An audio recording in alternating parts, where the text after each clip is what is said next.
Fox Sports. We are Fox Sports. We are NC.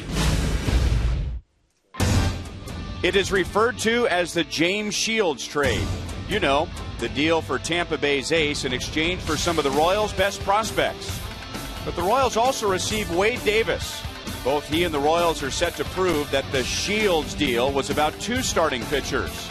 Davis gets the call tonight on Fox Sports Kansas City.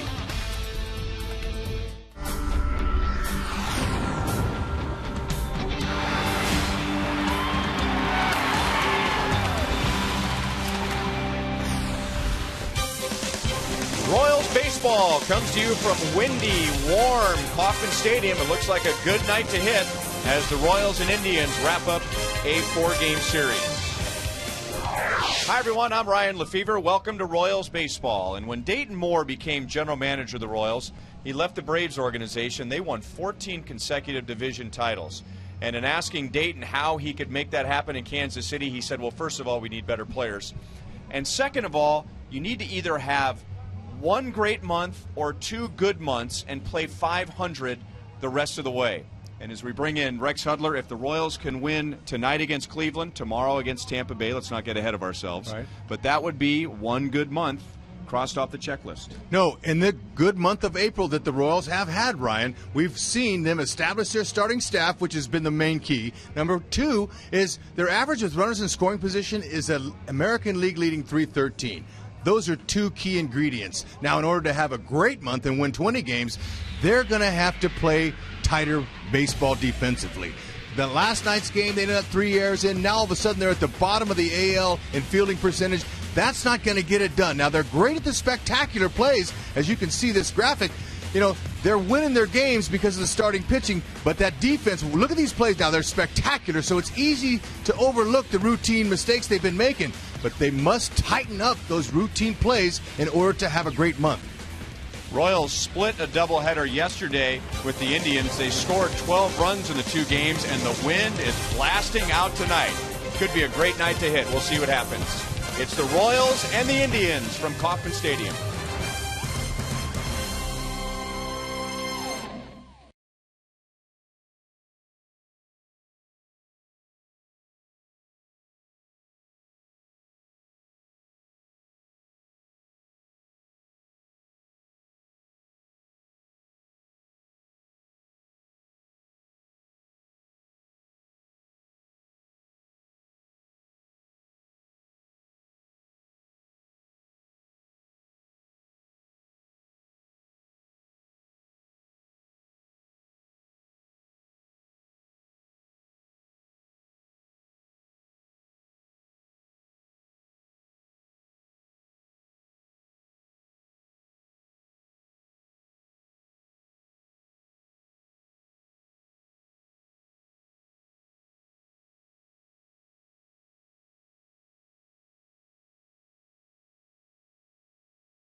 Warm-up tosses in right field here at Kauffman Stadium. A guy that is very capable of being dangerous on the mound, but also very, very inconsistent with an ERA over 10. Welcome back to the K. Joel Goldberg right by that visiting bullpen. And Ubaldo Jimenez can have electric stuff, but he also can fall apart real quickly. This was one of the best pitchers in the National League a few years ago prior to being traded to the Cleveland Indians.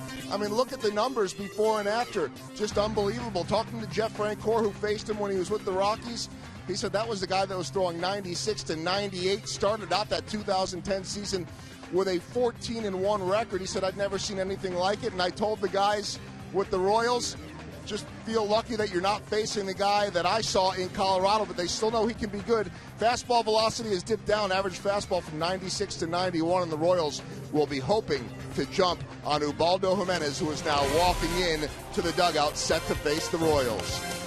Baseball set to be played at the K. I'm Joel Goldberg. Enjoy the game. Ryan and Rex are back with the call next.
By the Missouri Lottery. Play it forward with Missouri Lottery.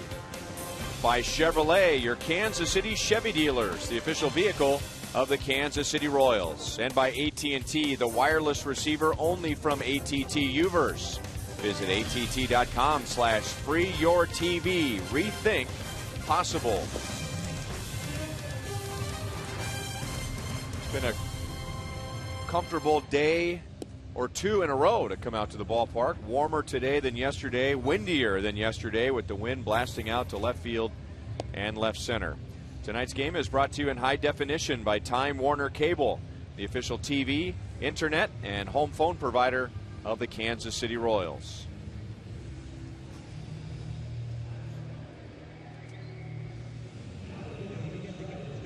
So both Wade Davis and Ubaldo Jimenez want to keep that ball below the knees tonight, especially to right-hand batters. Terry Francone and the Indians are 4-4 on what was going to be a 10-game road trip, but they lost a game to weather in Chicago, and then they return home for a 10-game homestand. Royals have won 2 of the first 3, splitting the doubleheader yesterday, and then winning game 1 3-2 on Saturday.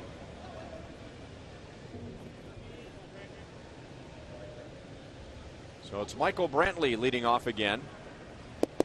And Michael Bourne who is going to be their everyday leadoff man. He's still on the disabled list, scheduled to come back tomorrow, but the Indians aren't quite sure. So Brantley continues to bat first.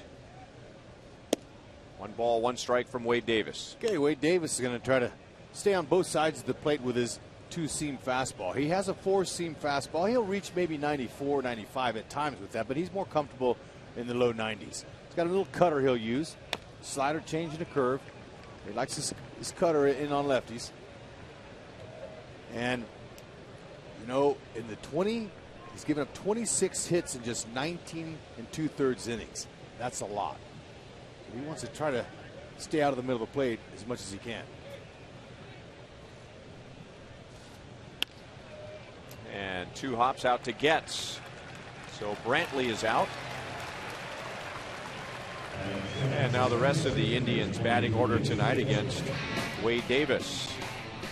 Jason Kipnis back at second base, where he was for the first 2 games of the series, but he did not start in the game last night. And Mike Aviles, a former Royal, hit a 3-run home run and drove in 5 runs. Mark Reynolds is the designated hitter for this game. So Nick Swisher is at first. As we look at the numbers for Wade Davis, 3.2 ERA in his first 4 starts. And as Hud mentioned, all those hits, a 321 opponent's batting average. Yeah, it's a little high. He needs to work on getting those down. Use that defense just like he did. But Dave Island, talking with him, he said, I want Wade Davis to power through these guys. Be aggressive. Go after them and stay down. That's hit well to center field. It gets up in the wind, and Kane at the wall, and it is gone. And Kipnis has hit his first home run of the year.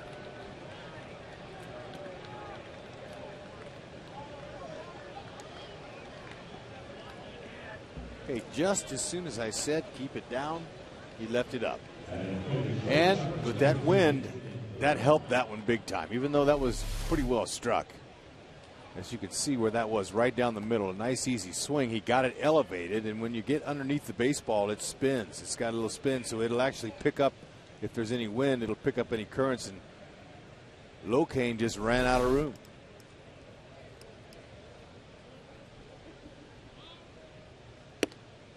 And now ball 1-2 ASDRUBAL Cabrera. Attack. And part of that attack is to get quicker outs. If perhaps there's something that's hurt Wade Davis more than anything else in his first 4 starts, with the exception of that great game against Atlanta, would be his pitch count. He's averaging about 18 pitches per inning. 2-1. Cabrera is only hitting .208, but that's 52 points better than when he arrived. He has hit in 7 straight games and has 6 hits in this series. 2-2. You want to know why he wears that shin guard? For swings just like that one. Sometimes he pulls off sinkers. Guys try to pull it, bounce it right into your shin. Got the guard on, it doesn't hurt.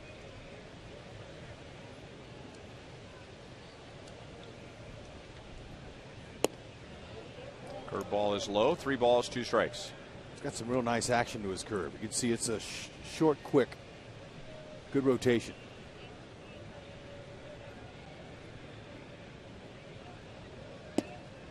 And Cabrera walks after the home run.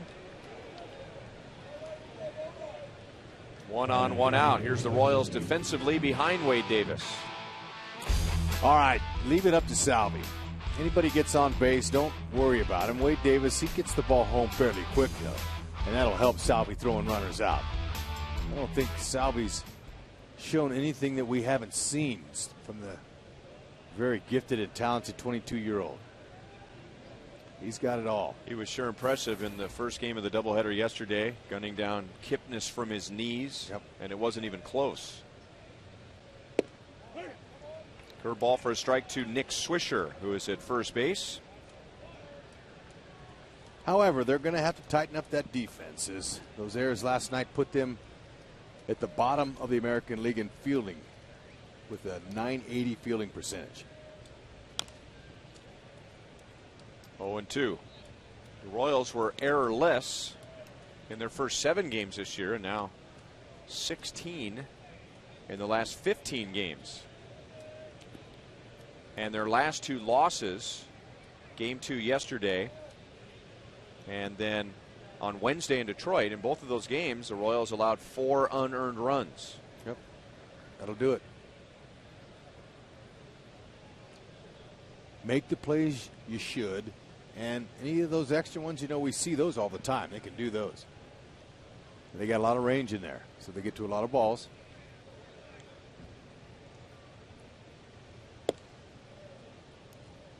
One and two.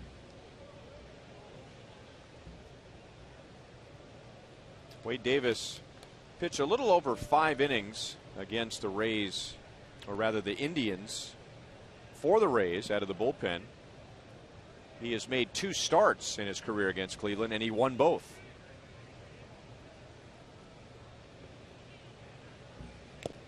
And Swisher didn't mean to make contact. Still 1 ball and 2 strikes. And this is a much better feeling game for Davis. When he pitched on Wednesday at Detroit, remember, it was cold and it was windy and then some rain, and he wasn't able to get out of the 4th inning. But when the game was over, even though it's the macho thing these days to say I'm not making any excuses, well, a lot of his teammates and his manager, maybe it wasn't an excuse, but it was a pretty good explanation. It was just very difficult for the pitchers to get a feel. Max Scherzer, he went up against Max Scherzer. He struggled that same night. We're in the mid-80s tonight.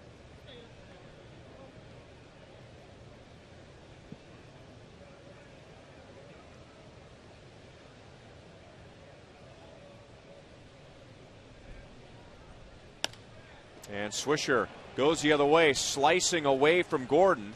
Alex plays it before it gets into the corner, and that holds Cabrera at second base. So with 1 out, the Indians hit a home run. They reach for the walk, and now a single from Swisher. Okay, first inning, try to get out ahead of these guys so you can finish them off with that good curve. That curve's really a tough one to square up, but that's a good piece of hitting. That ball was down out on the outer half of the plate. Swisher shortened up his swing and just went with it for 2 strikes. He wasn't trying to juice one. He wants to keep the train rolling. Has a short visit with Salvador Perez, and now gets ready for Mark Reynolds. The Indians, before coming here, they were in Houston and then Chicago, and Reynolds drove in 6 runs in those 5 games. And he leads the Indians with 19. Curveball drops in for a strike. And he also leads his team in grounding into double plays with 3. So that's really what would help Davis here. If he could just keep the ball in the low and away. Don't elevate with this guy because he can really turn and burn. Strong. Backed him off the plate. 1 ball, 1 strike. Wade Davis missed the Rays by 1 day. The opportunity to start against his former team, but James Shields did not. James Shields and Alex Cobb tomorrow for the first of 3 with Tampa Bay. And lined into center field. Coming around third is Cabrera. Kane's throw is just up the first base side, but Perez gets the tag in front. Wow, man, what a great tag there. Salvador Perez, he's the one who made that. Now, Kane's throw was strong, but it was up the first base side, and Salvi quickly got that glove right in front of the slide. So Kane, great fielding position there, just a little bit off the mark, but Salvi's able to get that hand in there quickly, and it was a no-doubter. Watch this, how clean that was.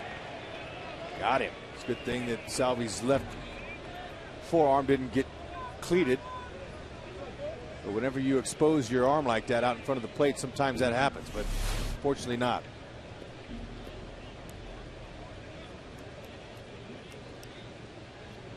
So Davis gets a big play behind him. And now a pitch to Carlos Santana. Now Santana has 7 hits in the series, and since coming to Kansas City has become the league's leading hitter at .388. Down and in, ball one. Good level swing. He gets more at bats from the left side than the right, but he's got a good level swing and he knows how to lift those pitches that are down low. Very natural, talented hitter.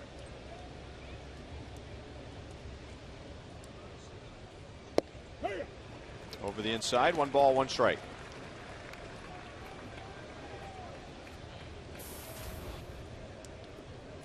So there you go, Santana in front of Miguel Cabrera. Torrey Hunter, that's been a good signing for the Tigers so far. Adam Jones and Nate McLouth put his career back together with the Orioles last year. Trying to keep him off the plate. 2 balls and 1 strike. Wade Davis was really on a roll going into that start on Wednesday at Detroit. He had carried over a long stretch of consecutive innings without allowing a run. He had a scoreless first inning on Wednesday, and that was 14 consecutive scoreless innings, which was a career high for him.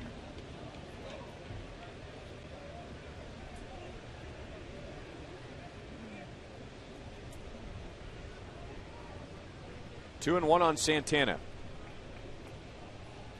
And the curveball's been a good pitch for him. 2-2. Yeah, but he's not getting ahead to finish him off with it.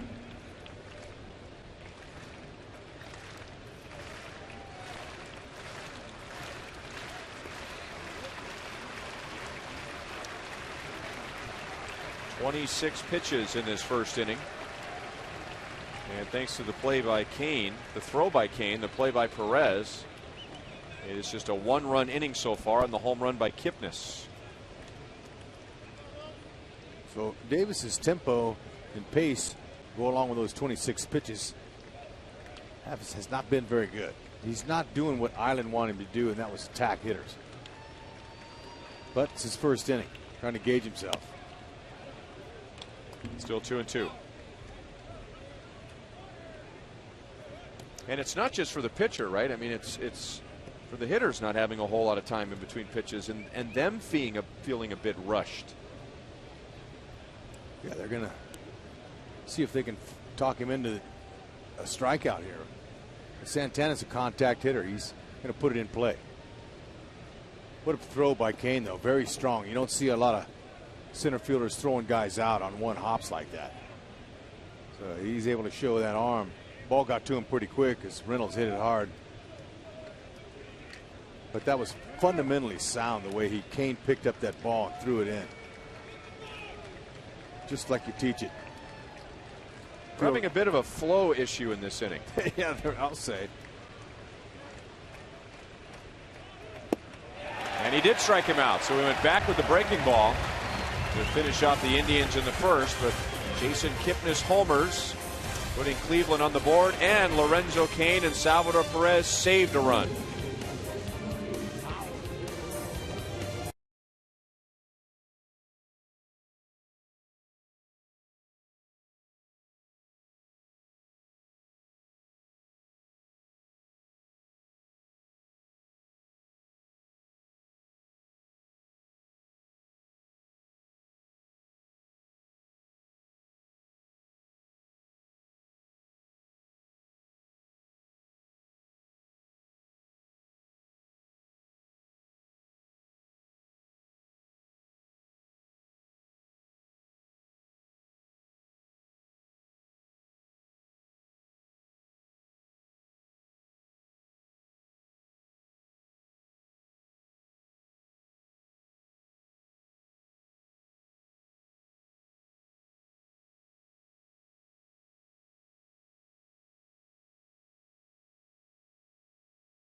The Jason Kipnis home run, and here's how Ned Yost has the Royals lined up tonight against Ubaldo Jimenez. Right now, the hottest Royal is Alcides Escobar. That is average up over 300. He has hit in 9 straight. And in game 1 of the doubleheader on Sunday, he collected his 500th career hit.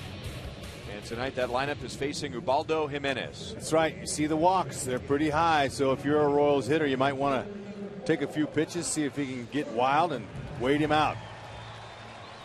He will try to snap a streak of 9 consecutive losing decisions on the road that dates back to June of last year. So he hadn't done too well on the road, but by golly, he's got some pretty good pitchers.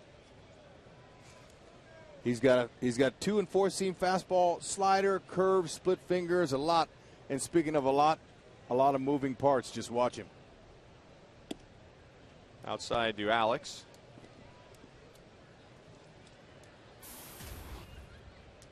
Batting at .337, which is 8th in the league. And it is a very rare game this year when Alex is not on base. And he was not on base in the second game of the doubleheader last night. 12 times already this year. He's been on base 2 or more times. And he pulls it on the ground to Swisher, who hangs back for the bigger hop. And there's one out.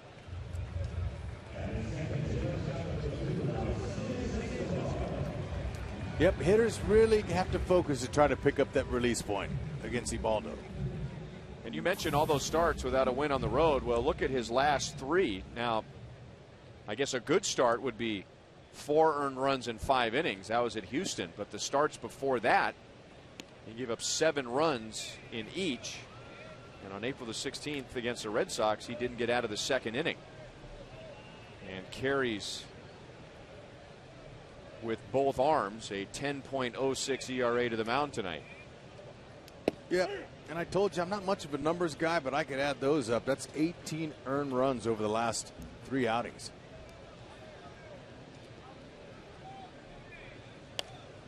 And it's 0-2 on Alcides Escobar. Now, he hasn't pitched. Jimenez hasn't pitched in 8 days because of some rainouts. 1 in Chicago, 1 here in Kansas City. Now, typically that's not good for a sinker ball pitcher. You hear him about them being a little too strong. And the sinker ballers sometimes like to have a little bit of fatigue, so the ball has the movement. If they're too strong, the ball straightens out. Less is more for them. Get more sink on it. So we'll see if that plays out tonight. As Escobar reaching across the plate to foul it away. Still 1-2. So a 9-game hitting streak for Escobar. Here's tonight's Toyota League leaders. Longest right now is Miguel Cabrera. That ties Alex Gordon for the longest this year. These are current streaks. And Alcides Escobar trailing just Peter Borges of the Angels and Cabrera. Got him to chase a high fastball at 95. So that's straightened out, but it was up and out of the zone. And there are 2 down. All right. Indians defense. Raburn's in right field. Stubbs, very good center fielder. Brantley. Carlos Santana doing the catching. Swisher, very good fielder. Likes first base. He says I'm in every play. I'm in the action. And that was his position in college as he was an Ohio State Buckeye. Strike 1 to Billy. And the Indians have really pitched him carefully. He has walked 4 times, and now he grounds out to second base. Kipnis throws him out. And that's just a 9-pitch first inning for Jimenez with a strikeout and 2 groundouts.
if we look around a little bit more, we could find a newbie.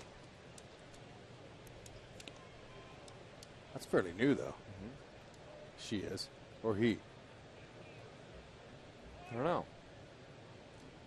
Blue, well, that headband had a bow on it. Right. It is blue, though, and you can get caught up in the blue-pink thing, but I think the headband with the bow, I'm going to go that's a she. Okay. What do you think? I'm with you. Well, she picked a good year to be a Royals fan. This is Ryan Raburn, 2 out of 9 in the series, and the Royals have struck him out 6 times. Batting .214. He'll be followed by Lonnie Chisenhall and Drew Stubbs. 3-1. Indians scored in the first on a Jason Kipnis home run. And then the Royals prevented another run when Kane threw out Cabrera at the plate. And that's past a diving Mike Moustakas. And Raburn has a leadoff single.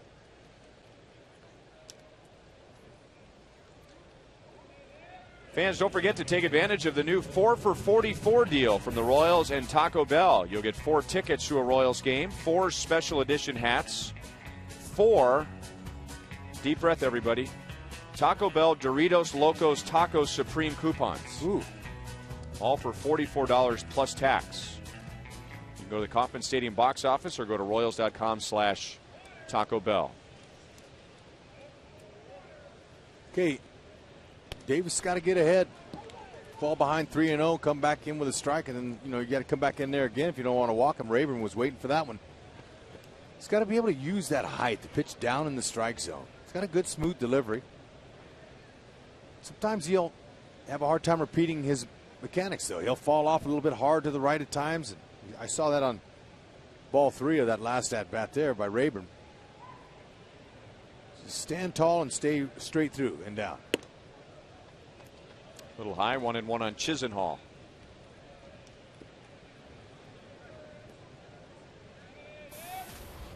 You and I were talking in between innings, and you asked me, would you describe Wade Davis as a pure power pitcher? Right. Because before Davis got here, I was doing some reading up on him.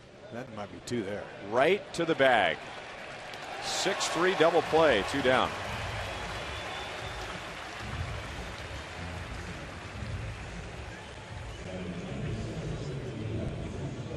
Yeah, I was reading on some publications, and a lot of them were saying he's a pure power pitcher. But really, when I think of a power pitcher, I think of a guy that just gets in there and just really throws mid to upper 90s.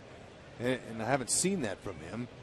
But then when I asked you that question, you went back and you looked, at least last year, and his numbers pretty much spoke for itself. Yeah, and he's shown us he has the potential to be a pure power pitcher, which isn't easy to say, by the way.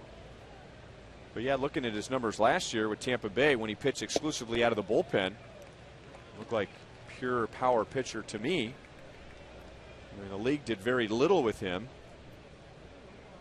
He had 87 strikeouts in 70 innings. There's a good hard breaking ball. No balls and 2 strikes. 54 appearances out of the bullpen. An opponent's batting average of 189 with all those strikeouts. Ooh. Nice little off-speed cutter there. He gets around the leadoff single, strikes out his second, and we head to the bottom of the second. 1-0 Cleveland.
Stadium. We go back to 1997 on this date. Chili Davis with his 300th career home run.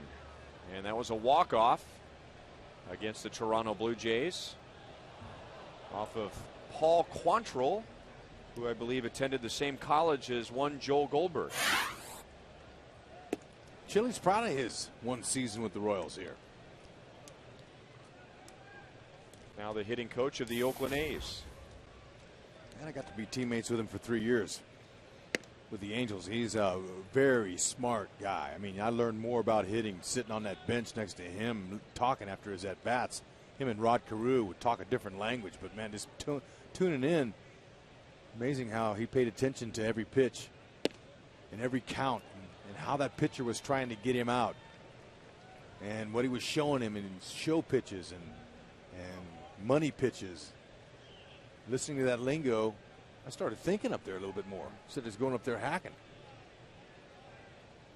No wonder he's a hitting coach and a good one. Well, and those are the days before video, right? When you could, in between at-bats, go back and watch an at-bat on television. It was all about trying to pick up patterns. See right. What a guy's doing to you and to other guys in the lineup. He was big on watching in-game action. He wanted to see what the pitcher was doing to his other teammates at the time. He didn't like to go up and look at any video. That tied up Hosmer. Chisenhall shows off his arm and throws him out.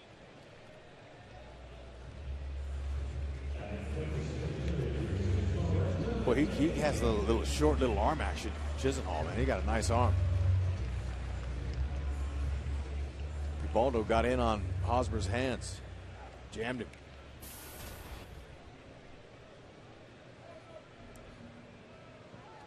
And now Kane, Lorenzo, hitting at 324. And he saved a run in the top of the first inning. Made a great throw, a strong throw to the plate. It was a little offline, but Perez helped him out, applying the tag on ASDRUBAL Cabrera. 2 balls and no strikes.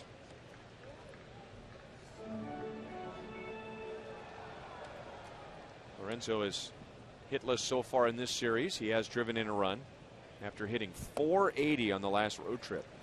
And now he's way ahead. 3 balls and no strikes. Now, speaking of strong arms, we were talking about Chisenhall, the third baseman. That throw that Lorenzo Cain helped out Wade Davis with in the first was a beauty. He takes a walk with 1 out. So we're going to show it to you again. Watch him when he catches this ball. Okay. See where he catches that on the side. He catches on the side, takes a step 1, 2, and he loads and throws off of his right foot. Catch it on your side, take 1, 2, and a hop. Look at a crow hop, long strides, good leverage. Just in time for Salvi to put the tag on him. The only thing was wrong with that is it wasn't on the third base side, but he didn't need to because he had Salvi's hands. But he's got a good arm. And a strike to Mike Moustakas.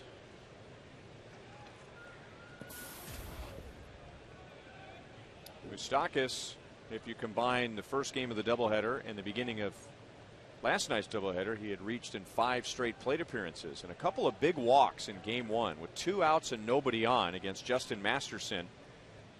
And in both of those innings, those walks turned into runs. Kane will stay put as Santana pounces on the ball quickly. It's 0-2 on Moustakas. Moose is 2 for 10 off Ubaldo. He's got a little bit of confidence going, but really what's going to help Moose is if he can just air 1 out, hit a dinger, let him trot the bases, let the crowd give him some Moose love and help him feel better. He's still pressing some. It's always nice when you get a little Moose love. That'll help out anybody. You know what Canadians in particular. Yep. He loves it when the crowd chants his name. Just outside. Okay, that's a setup pitch there. He's left it out there. He got Moose's swing earlier on that split finger that really faded out of the zone.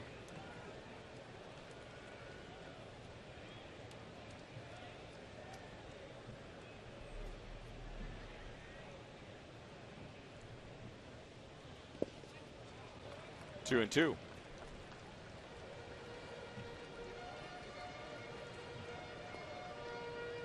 The Indians last year were one of the better matchups for Moustakas. He drove in 14 runs against Cleveland, 14 of his 73 RBIs last year.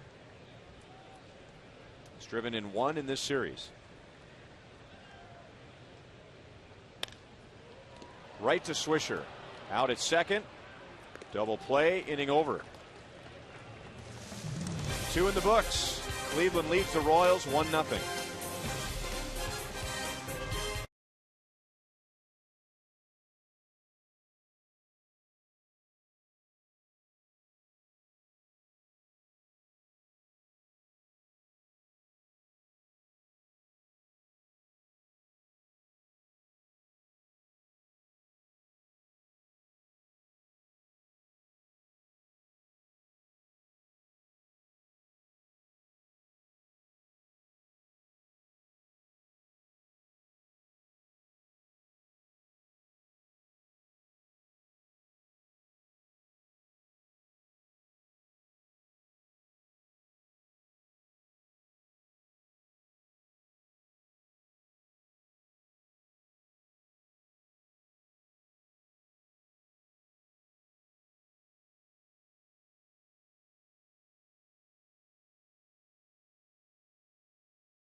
The month, 2 of them in the game tonight. Alex Gordon, Carlos Santana. Chris Davis already has 28 RBIs. I think he had, what, 16 of those in the first 4 games. Yeah, just unconscious. He'll win it. That's our Sprint Unlimited Answers question for today. And then, of course, you could factor in Robinson Cano, who was the captain for the American League Home Run Derby team. That's not going to work. I was listening for a change, and that ain't working. Look, Ryan, I was here. I witnessed it. I've never seen in a contest the previous year's winner even not hit 1 home run over the wall.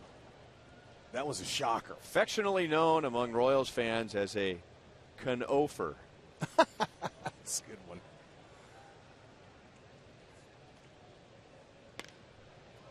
That was a tough pitch. Down and in, and Brantley just golfs it into right center field. That's his 3rd extra base hit of the series, and he will stop at second with a double. So Brantley is 1 for 2. Nah, he hit that gap with regularity. Look at that pitch. You're right. Breaking ball. He waited till it finished breaking, and it's almost like he was putting him in a zone saying, if he throws me a pitch right there, I'm going to be on it. And he did. Didn't matter. 2 of those doubles are in this series, and then he hit a triple in the same gap in game 1. Gave the Royals a scare. Knocked in a couple runs there off Holland. Jason Kipnis homered to straightaway center field in the first. It was his first home run of the year.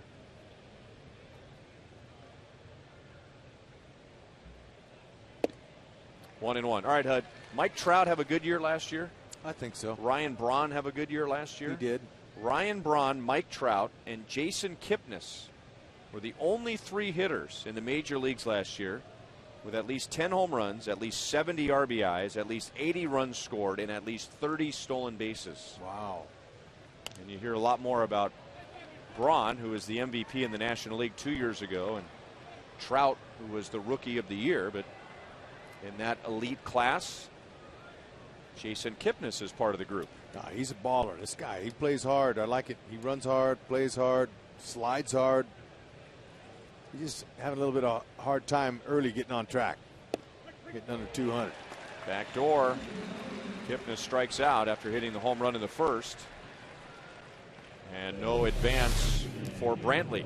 Okay, he's not as upset about striking out as he is not making some contact and moving the runner. Just kind of locked him up there on the outer half.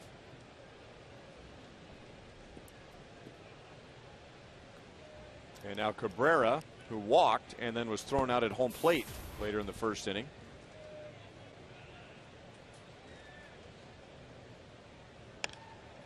And he gets it up the third base line and down toward the corner, and that will drive in a run. And ASDRUBAL Cabrera again, he entered this series with a 156 batting average, and now he has 7 hits in this series and an 8-game hitting streak.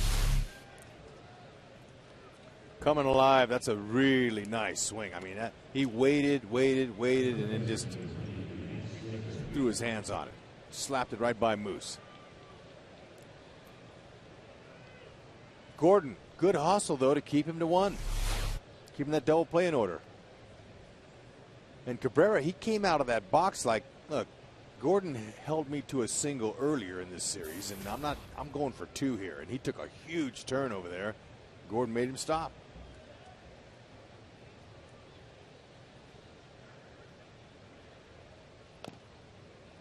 Good fastball ties up Swisher. 0-1. It took him. There he goes. He's saying, all right, I'm getting 2 this time. Here Gordon says, no, you're not. Getsy was backing up Escobar.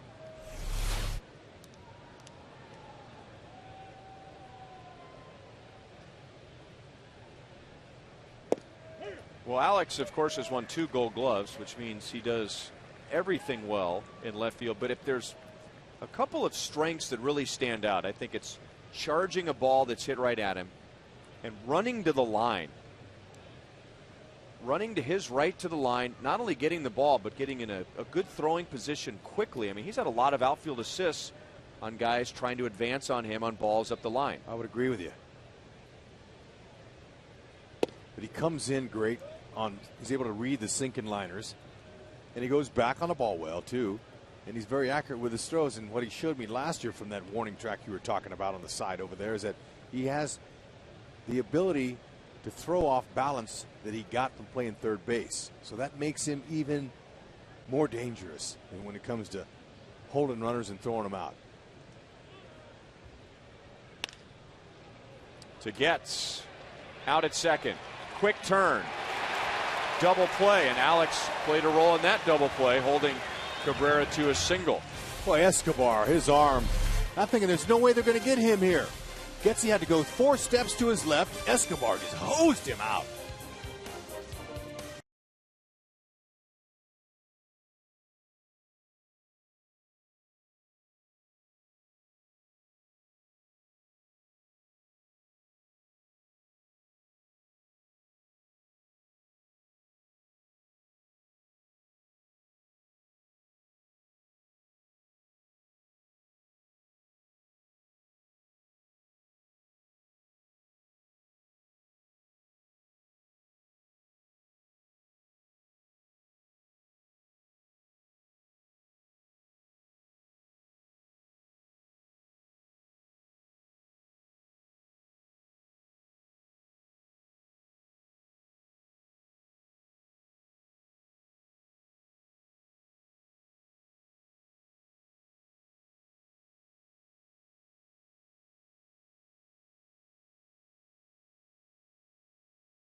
sitting in the Buck O'Neill Legacy seat at tonight's game, currently the president of Local Retirees Council for Laborers, Local 264. Spends a lot of time with retired people, visiting and assisting them with anything they may need. And to help them, Butch has spent time building wheelchair ramps and has even traveled to Jefferson City to lobby on behalf of retirees and their rights. So welcome, Butch, as the Royals bat in the bottom of the third, down 2-0.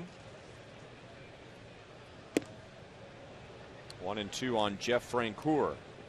Tell you, Jimenez is trying to snap that 9-game consecutive losing decisions on the road, and his teammates got him a 2-run lead. That's got to make him feel better, and hasn't allowed a hit tonight. You are right, Hud, about all the moving parts with him. You pointed that out in the first inning. I mean, he's coming at you with ankles and knees and elbows and shoulders. And he really wraps that ball behind his back, too. I mean, the hitter can get a clean view of it. Watch it right here. Look at the movement. Ooh, that's a perfect spot. Okay, here's what the hitter's seeing. Okay, you're trying to pick up the release point. Okay, you're watching his glove. You're watching now. He brings it down behind his back and kind of just flicks it in there. Okay, I could see. Well, of course, when you slow it down like that, yeah, I could see that's going to be a nice two-seamer. And it had really good movement, and that's exactly where you want to put a ball if you don't want a hitter to touch it. Right on the corner. So that thing's moving and dancing and all kinds of stuff. Now, if you can get on base, like Lorenzo Cain got on, you can rip him off.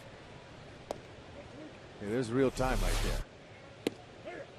You can steal bases on him because he's got a lot of arms and legs moving towards the plate, and he's not been able to shorten up his delivery. 1-1 on Perez. He hits it to Kipnis. 2 down in the third.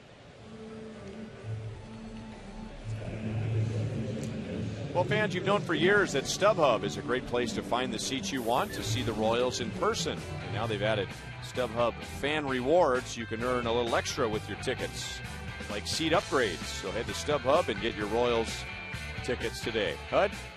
StubHub. Strike to Getz, who drove in 2 runs in Game 2 of the doubleheader last night. Corner's pinching him. They know he likes to bunt. I'm going to say that Getz went. And Chris, not normally one to show a lot of emotion on the field. I mean, he just snapped around and turned his back to Gary Darling. You know, when you do that, you offer it a pitch. That's a good emergency hack there. You offer it a pitch and you hope that he didn't call it, so you kind of block it out. Sometimes when you react and you go, it kind of takes you out of your AB, especially with 2 strikes. I tried to just let it go. Just ignore it. Act like it didn't even happen. Don't give him any body language at all. And therefore try to keep my focus during that at-bat. Now, if it was for a call third, then you might, give him a little something because you got to go. But it's hard to focus hitting that ball. It's not easy. So Getzy, he's battling right here. 2 strikes.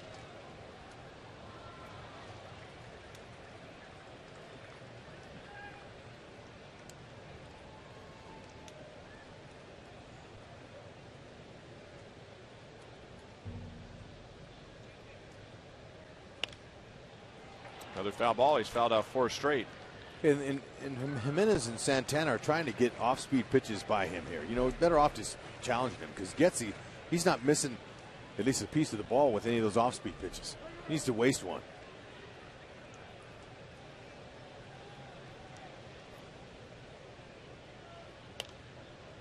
There was something straight, although there's really nothing entirely straight today from Jimenez, and he's running it up there, 94, 95, and on the radar gun tonight, well, actually 96 is where he's topped out. Wade Davis at 94. You can get downloads up to 50 megabits per second with Time Warner Cable Ultimate Internet. That is the first out in the air. Everything else has been a ground out or a strikeout for Jimenez. In 3 scoreless innings, Cleveland leads 2-0.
Auction. It's going to start at 6:30, and we'll be going from here to Rivals. And here are some of the items. Those are the 2 I like the best. Fielding lessons with Alex Gordon. Yeah. And video games with Hosmer and Moustakas. Right. What about the broadcast experience? Well, look, we get to do that every day. But that's a good experience for fans. And also, I saw that beautiful display of bats right there, and I got really excited, though. Those are beautiful. Look at our sign in that blue, right? That blue pin. Oh, those are some bats. Beautiful thing. All the stars. How about this one with Miguel Cabrera winning the Triple Crown last year, and he clinched that here at Kauffman Stadium. What a wonderful night that was. As Reynolds hits it to the left side, and Moustakas a little wild with the throw, but Hosmer bails him out. You know, there's one down in the 4th. You know, if you get one of those bats, you can have that bat and you can show it to your friends that come over. You can let them hold it. It's not like it's in a case or anything, so you can't touch it. Those bats, you can hold them and look at them and share them to your neighbor, take them to show and tell at school. I mean, there's a lot you can do with those things, and they're beautiful. Well, Jeff Davenport, Royals equipment manager and traveling secretary, he was able to get an autographed jersey of Carl Yastrzemski. So one of the items, I mean, you talk about a once-in-a-lifetime item. Autographed jerseys from Miguel Cabrera and Carl Yastrzemski. Well, Davy that? He has skills and he knows people. So I'm not surprised he can pull those off. 2-0 on Santana. He struck out in the 1st inning. Davis has struck out 3.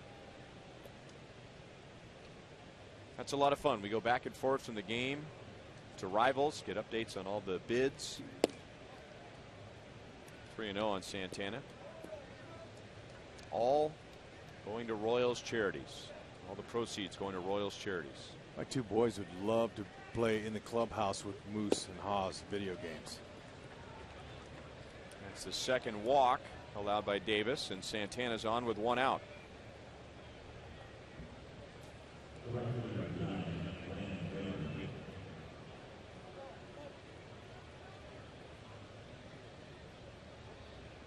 And now Ryan Raburn, who singled to left in the 2nd inning and then was part of a double play. The Royals have turned 2 double plays behind Wade Davis, and Royals defense has thrown a runner out at the plate.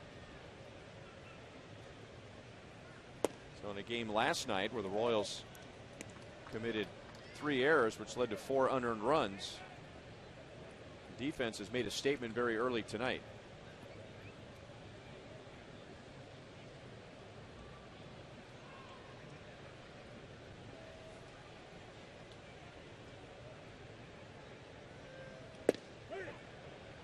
Hard slider for a strike.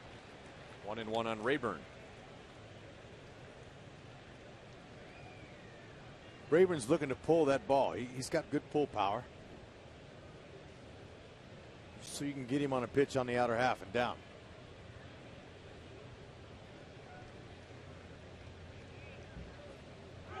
Santana runs. Rayburn swings and misses. And Santana's out by 20 feet. Ooh, man. Salvi didn't have to drop to his knee there. He said, you know what? All I got to do is just make my normal throw. And that should help him with an out air. You're right. Maybe 20. Look at Getzy. 1001, 1002, 1003. And that's a big play as Rayburn gets a 2-out base hit. So he's 2 for 2. And with the Royals playing the Indians, it reminds me of the movie Major League, which was about the Cleveland Indians.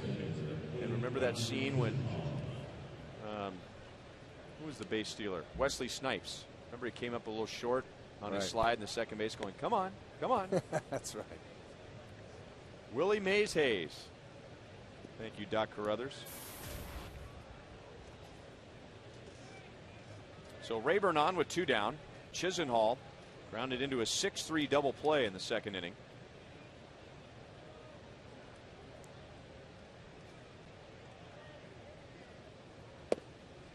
Hard breaking ball, 0-1.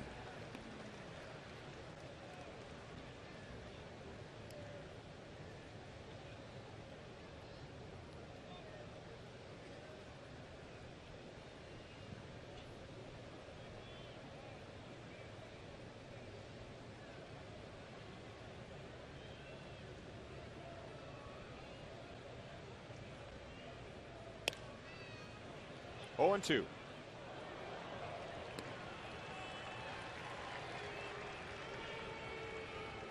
It was a long first inning, 28 pitches. The Indians scored 1 run. And then Davis 11 in the second, 12 in the third, and now 13 here in the fourth. That was something we talked about in the first inning. Davis getting quicker outs, cutting down his pitch count.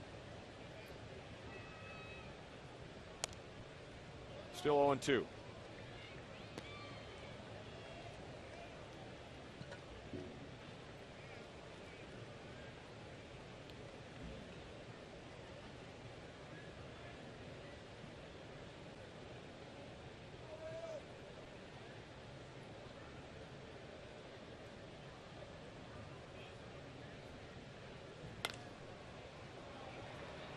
Into shallow right field.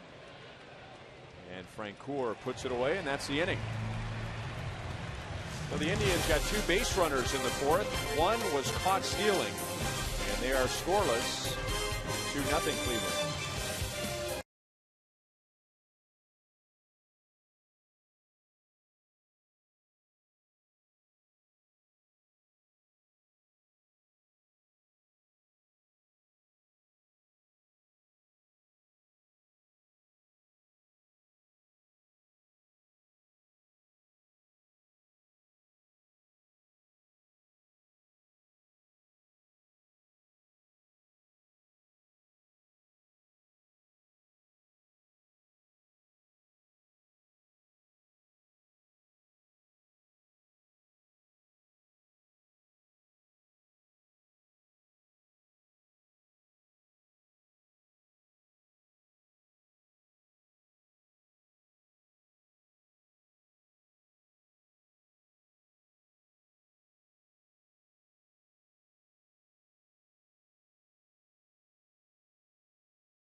Panera Bread. Try pasta the Panera way. Live consciously, eat deliciously. And by Steel, available exclusively at a servicing Steel dealer. Visit steeldealers.com. And by Ford, see the new F-150 at your Midwest Ford dealer today.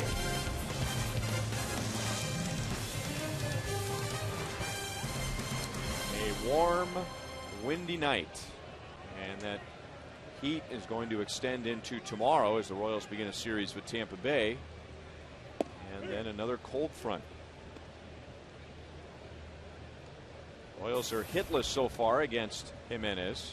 They have one base runner. Kane walked in the second, and then Moustakas grounded into a double play, so Jimenez has faced the minimum through 3 innings. Yep, he's been good. Now, he did throw the Colorado Rockies' only no-hitter in their history in 2010 on April 17th against the Atlanta Braves in Atlanta. So he's done that before. You hope we don't see it here, and I don't think so, 'cause we're not going to see it. But you know, he's funky, but he's not the only guy with a funky delivery. There's a few more guys out there that have some deception to their windup. And the Royals have seen some of those guys in the past week. Hit hard, but right to Cabrera. One down in the 4th. And here's what we're talking about, our AT&T Uverse reverse replay. Ryan Dempster with the Red Sox. Okay, look at him, how he shakes that glove. Verlander. One little funky leg kick. There you go. Little things they use. And Jimenez, a lot more moving parts and, and a lot harder to pick up. But, you know, it's hard enough to hit a ball, even in batting practice. But when you get a guy up there with a full windup trying to throw you off balance with that windup, I mean, it really presents some problems. And so far for the Royals, it has. He's only walked one guy. That was Lorenzo Cain back in the 2nd inning.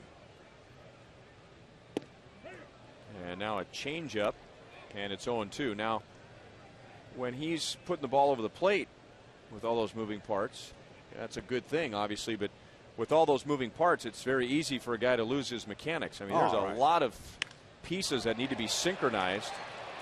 Driven to center field, Stubbs fading all the way back to the edge of the track and makes the play. And the Royals, who did not hit the ball very hard at all in the first 3 innings, they've made 2 outs here in the 4th, but 2 balls hit right on the nose.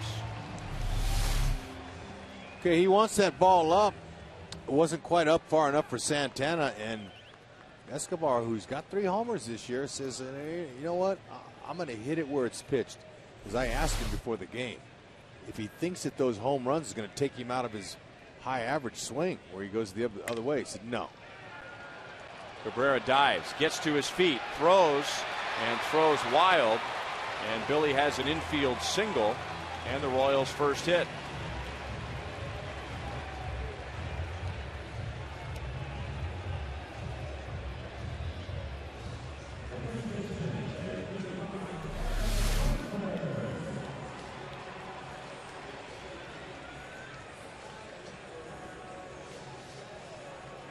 Okay, now that's not a given every time a guy dives, because you got to get your feet in the right place. Billy, he's watching. He says, all right, I'm going to dig for it. Would have been close if it was a good throw. And a strike to Hosmer. Well, we bring it up every time.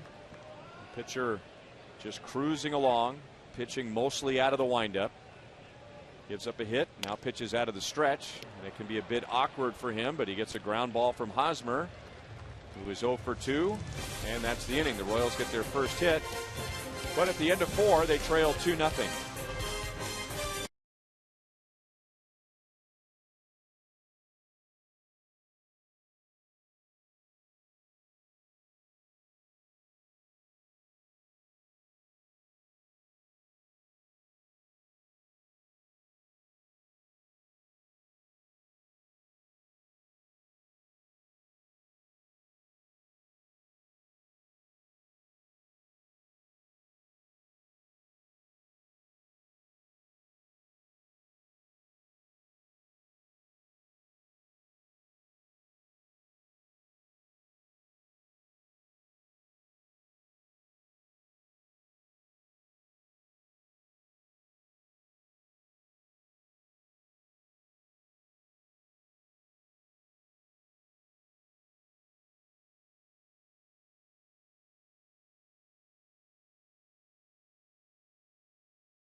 Fifth inning, and we welcome in Royals Hall of Famer Jeff Montgomery.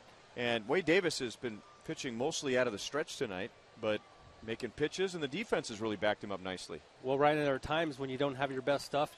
Maybe you're not locating exactly what you want to do, but you do hope that at least balls that are hit in play are located to your fielders. And tonight, Wade Davis has been able to stay in the game as a result of that. A bunt that leads Hosmer right to the bag, and Drew Stubbs is down on one pitch. Monty's moment. Yeah, here's a little bit of look. Lorenzo Cain, ball hit hard right at him, and Salvador Perez able to get extended and bring that ball back get the out at the plate. And here's a really nice double play turn on a fairly quick runner. And then Salvador Perez doing it again here with the arm. Carlos Santana, absolutely no chance.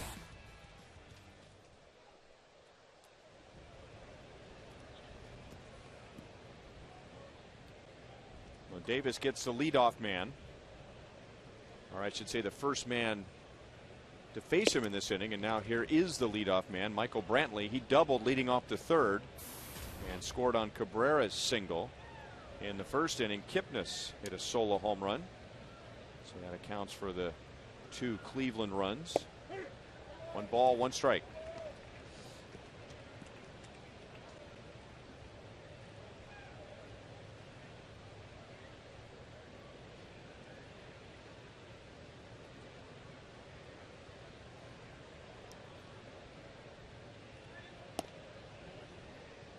Two and 1. There's pitch number 70 from Wade Davis. It's going to be a little interesting to kind of keep track on where he is on pitches. That's one of the issues he's had this year. He's not being able to put together that string of innings where he goes deep in the games because his pitch count's getting up so quick in games. And that was the case tonight. He's gotten some quick outs now, but hopefully he can get a few more. Boy, Michael Brantley's had 2 great swings against him bet tonight. He takes 3 here. Nope, he's going to hold with a 1-out double. Ooh, man. Boy, he laced that. And that pitch was in on him. He's hitting the ball all over the ballpark in this series. It's actually a couple of quality pitches that Wade Davis has thrown to Brantley that he's done a nice job with the bat.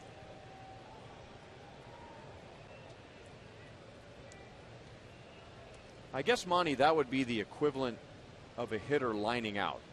You did everything right and just didn't get the result. The pitcher puts it right where he wants it. Sometimes it's not even a strike, and the hitter hits it hard. What are you going to do? Well, you can't do anything about it. You have to go out and continue to try to execute quality pitches, and at times they find holes and sometimes they don't. Tonight for Wade Davis, it's been a struggle for him, and we're going to see the location of the pitch. On paper, it looks great. Down and in. But in the box score, it's going to look like a double. And, you know, Monty, too, his tempo, especially in that first inning, was really slow and kind of dragging along a little bit.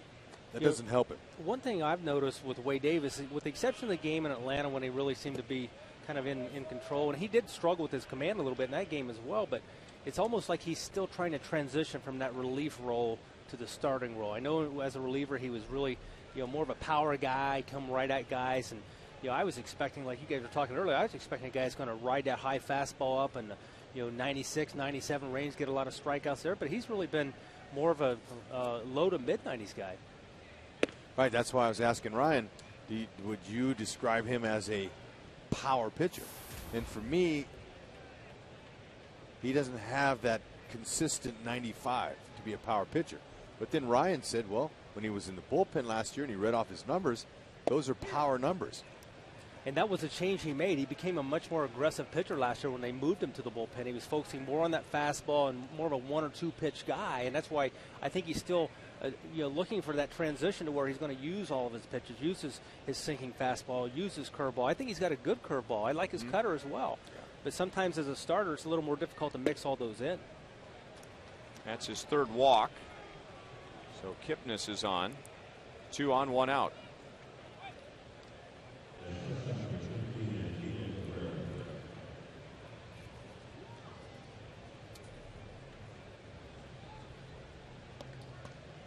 And now Salvador Perez just called Chris Getz in on the conversation. That suggests they're going to change the sign sequence. Yeah, good chance they're going to make sure that Brantley's not going to be flashing signs in. Going to maybe change it up. A lot of times the catcher will go first sign after 2, or he'll maybe touch a certain part on his shin guard for certain pitches. So they just want to make sure the base runner is not able to give the hitter an indication on what the pitch is going to be. Or the number of outs times the hits minus the walks. I'm not good enough with math to do that. That was unbelievable, man.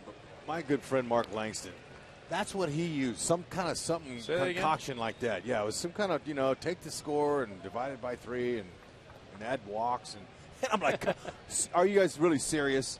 And they go, well, yeah. They looked at me like, and I said, come on, man. Look, I just need to know whether to play the guy to pull or not. Okay, just let me know what It's supposed to be a simple game, isn't it? Yeah. So some pitchers have their own little method. But keep it simple. First sign after 2. Or after 2 signs, whatever. But it's a lot easier for base runners out there at second base to let that hitter know location than it is signs on what's coming. So you can do it in a lot of different ways. You can take your lead and put your hands on your knees for a breaking ball, or stand up straight for a breaking ball. However, you just let the hitter know that. Or you can go, hey, look, I'm going to look this way if they're setting up in, or I'm going to look to my left if they're sitting up away. Little keys like that can help hitters big time. Rex, I actually had to go with a system that Mike McFarland and I worked on called pumps, where he would put his catcher's glove on his knee, and that would be a 1. And he would put it down on the side. You see, that's a 1 with the catcher's glove on it. He put it down on the side, and that would be 2. And he would just put pumps and add on, because I couldn't see the signs well enough, so I was guessing a lot of times. ASDRUBAL Cabrera is going to hit it to the wall in right field. That's his second hit tonight. It is his second RBI as he ends up with a double. 2 doubles and a walk for the Indians in the 5th inning, and they have a 3-0 lead. Cabrera's a hot hitter right now. There's another breaking ball in the inner half, which on paper, Monty, you would say looks good. But when you got a guy who's starting to heat up, they have to hit balls that are mistakes. They can hit a pitcher's pitch. Yep, that's right. These guys get paid to hit the ball exactly like that. And again, some nights it's just not your night. And for tonight, with Wade Davis, 9 hits already in less than 5 innings pitched. And 3 walks. That's 12 total base runners.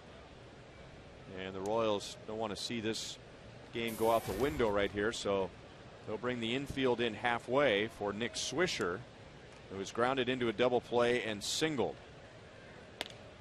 And a slow roller to Escobar. Kipnis made a move to the plate but holds. Swisher is out, 2 down.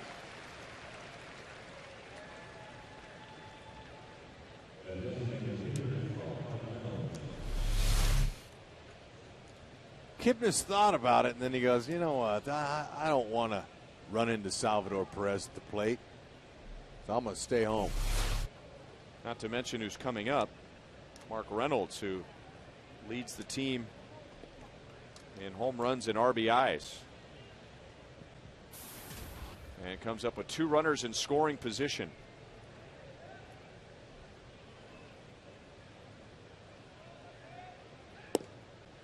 Just miss outside, ball 1. I'm sure he thought he had an RBI in the 1st inning on that line drive. I was watching on the monitor upstairs, and it looked like the ball was coming through the television.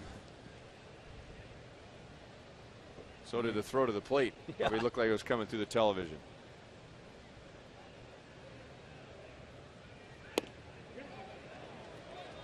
He went around, 1 ball, 1 strike.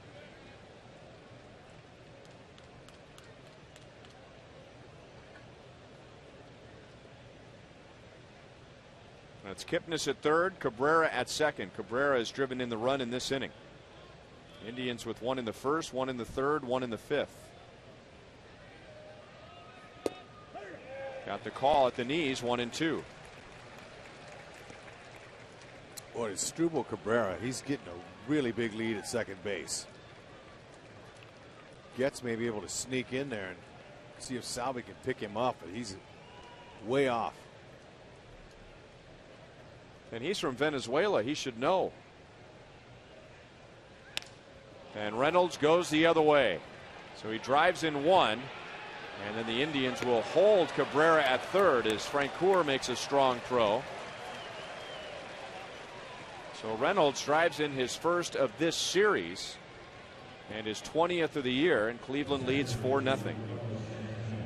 Okay, ASDRUBAL Cabrera had the big lead, but he was way back towards the shortstop. Okay, that's to cut down the angle when you come to third base to cut it.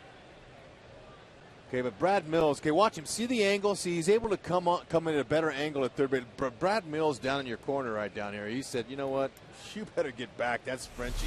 And would have got him by a mile. That's why runners, especially if they're the trail runner, they want to get a little bit better angle at the third, but it didn't matter because Frenchie was too strong. And now ball 1 to Santana, who has struck out and walked. Jeff Francoeur first got to the big leagues in 2005, and since then he has 118 outfield assists. That's the most in the major leagues since he got to the big leagues.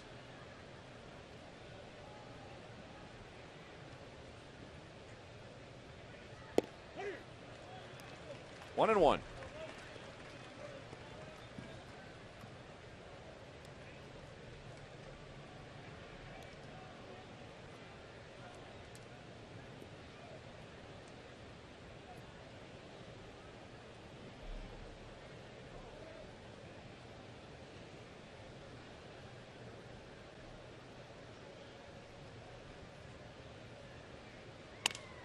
And now Santana goes up the right field line. So another run scores.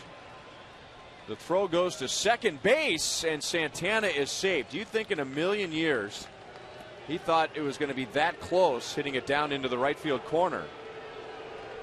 He drives in a run to make it 5-0.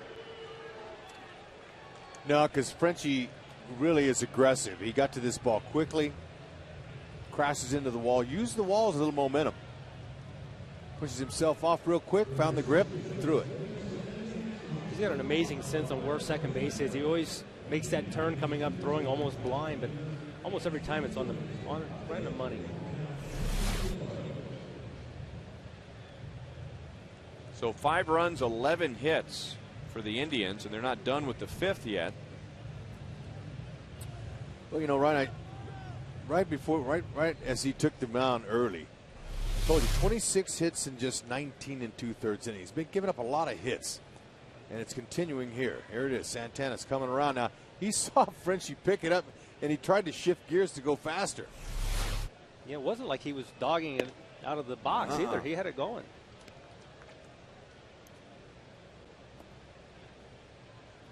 This will be pitch number 90. We just showed you Luke Hochevar warming up in the bullpen. With runners at second and third, 2 down. And Rayburn at the plate now, and he's 2 for 2. 1 ball, 1 strike.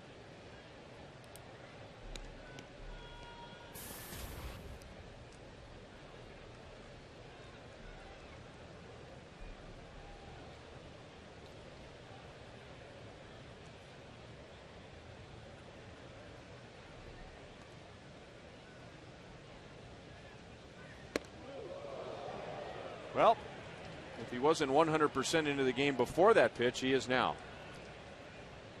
That'll definitely change the eye level, Rex. Yes, it will. It'll put you on your backside.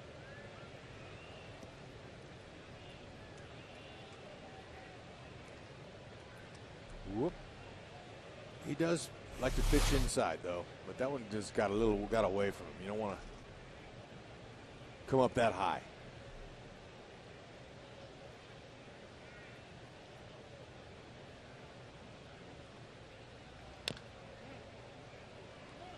Two and two.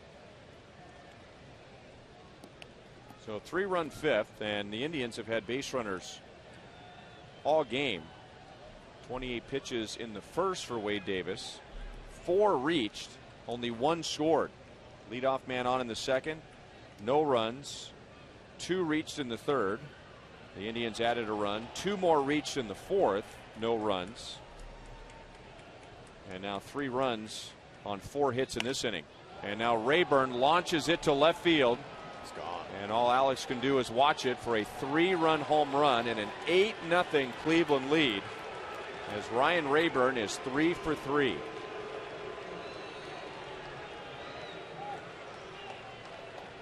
So Rayburn, without saying a word, says, you buzz my tower like that, I'll hit a 3-run bomb off you.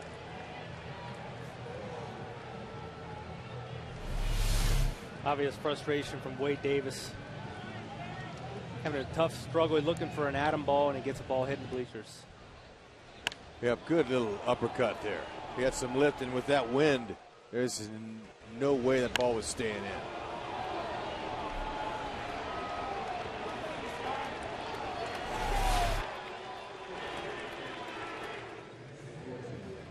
So Davis is out. Kochevar is in, and a Chevy call to the bullpen. And the Royals have a mountain to climb tonight, down 8-0 in the 5th.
Well, kick off your weekend the right way by taking in some Royals baseball here at Kauffman Stadium with the George Brett Friday 5-pack.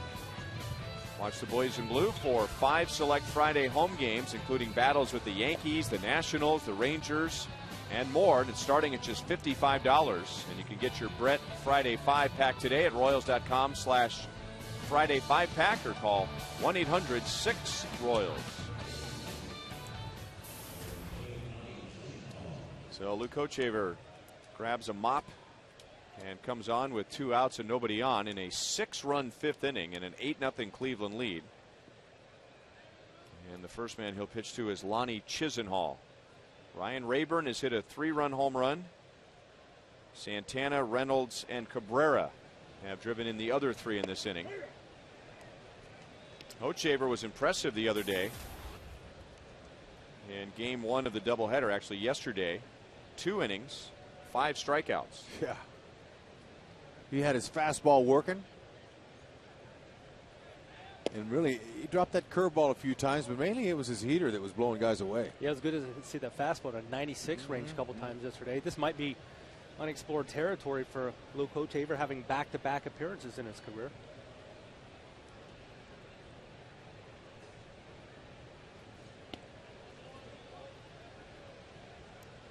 Two and one.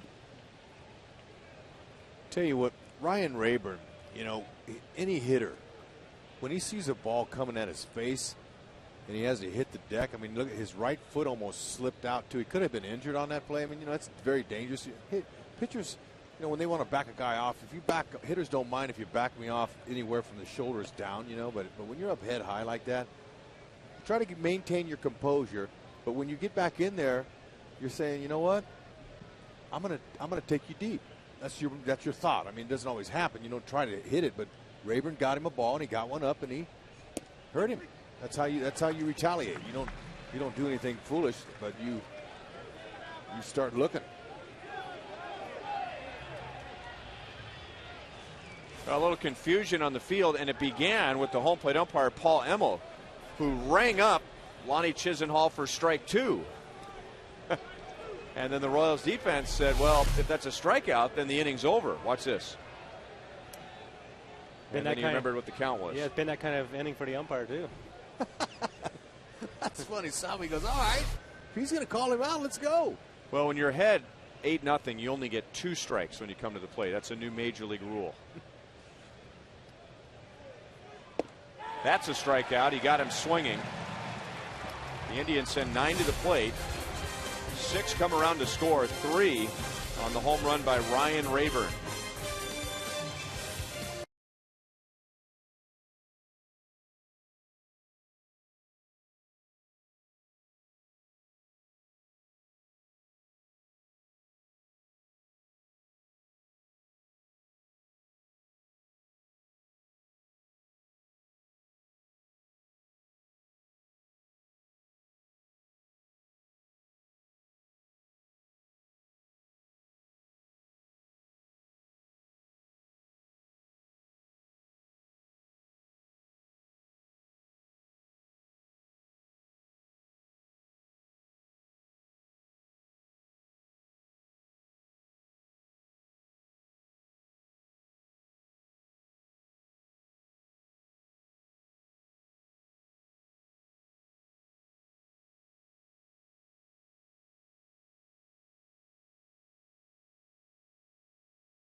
With Mother's Day right around the corner, give your mom a special gift she will never forget.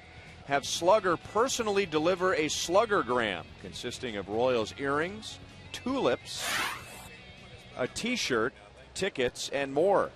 And deliveries are made Mother's Day weekend. Royals.com/Slugger to book your gift today.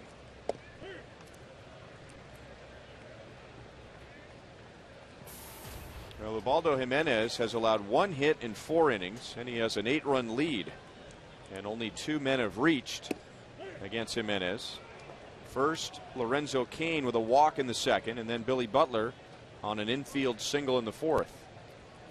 It's almost like Cleveland got together before the game and said, the hitters, and said, you know what? Let's help Ubaldo get out of this little mess he's been in.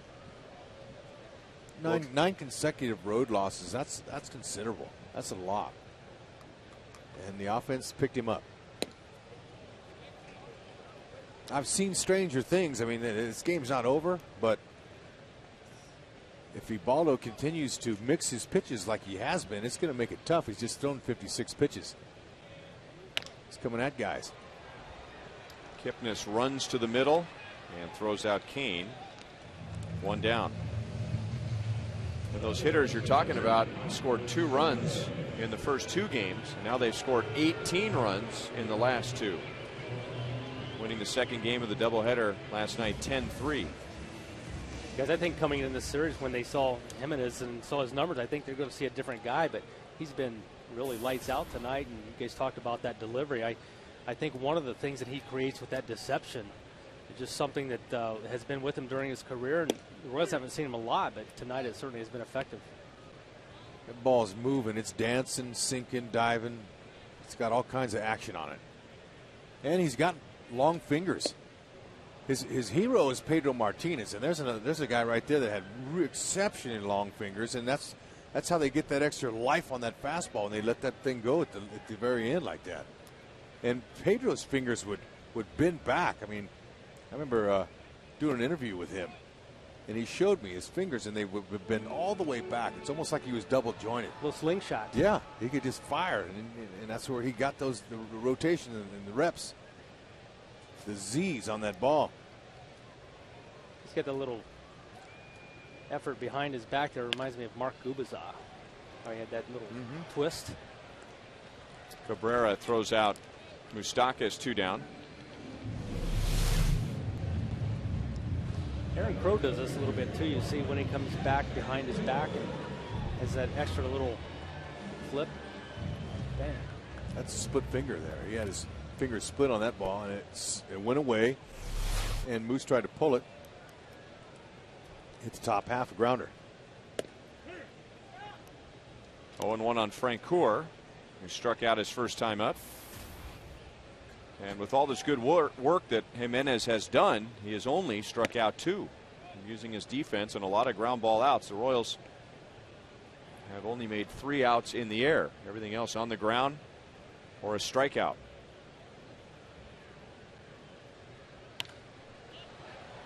If it comes down, Chisenhall wants it, and that's the inning. Royals send his 3 to the plate in the 5th inning. Monty, we'll see you in the postgame show. Sounds good. 8-0 Cleveland.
Silver Slugger Award winner Billy Butler this Saturday with a bobblehead. That's for the first 10,000 fans as the Royals take on the White Sox. It's a 6:10 game on Saturday. The gates will open at 4:30. Billy Butler bobblehead courtesy of Sprint. Royals.com or 1-800-6-ROYALS for tickets. 8-0 Cleveland, and they scored 6 of those runs last inning. Lou Kochaber in relief of Wade Davis got the final out. And another towering pop-up, this one brought down by Chris Getz. Drew Stubbs is out, 1 down in the 6th. Stubbs is 0 for 3. And a look at tonight's AT&T trivia question.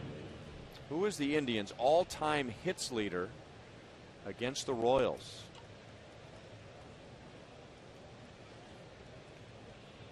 Mike Hargrove. Just a guess.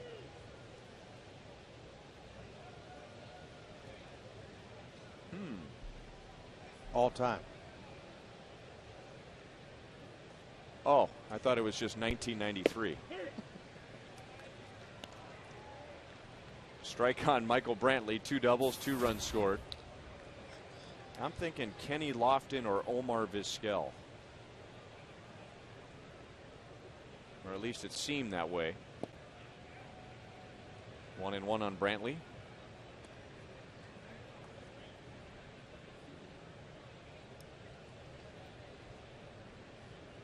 What about somebody more recent since we've gone to the unbalanced schedule like Shin-Soo Choo, Travis Hafner?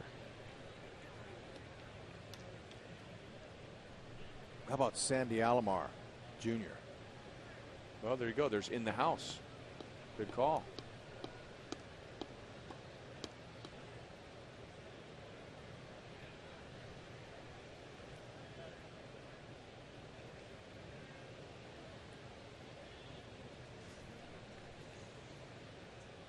Okay, producer Joe Lavero tells me that one of those is the correct answer. All right.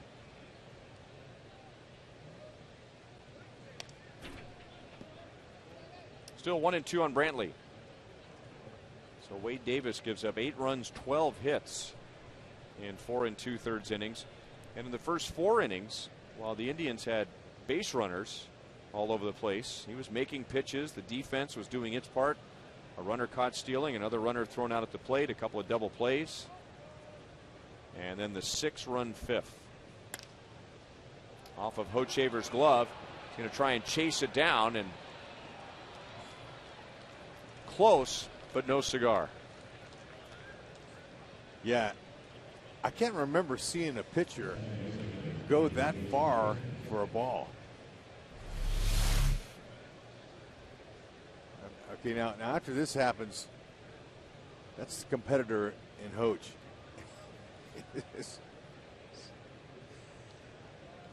As Brantley, he must have forgot who was running. Brantley was already in the outfield. But I like the competitiveness there. I like that. Plus, he got dirty.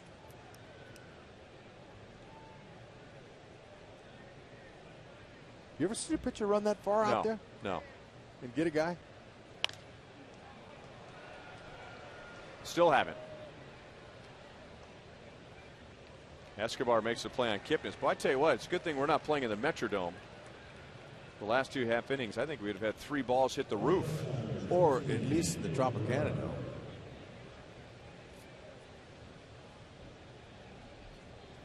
So 2 down, a runner at first. We'll answer our AT&T trivia question. ASDRUBAL Cabrera has 2 hits, and we understand he is closing in on the all-time Indians hit leader against the Royals, and the answer is Omar Vizquel. Ding, ding, ding, ding, ding.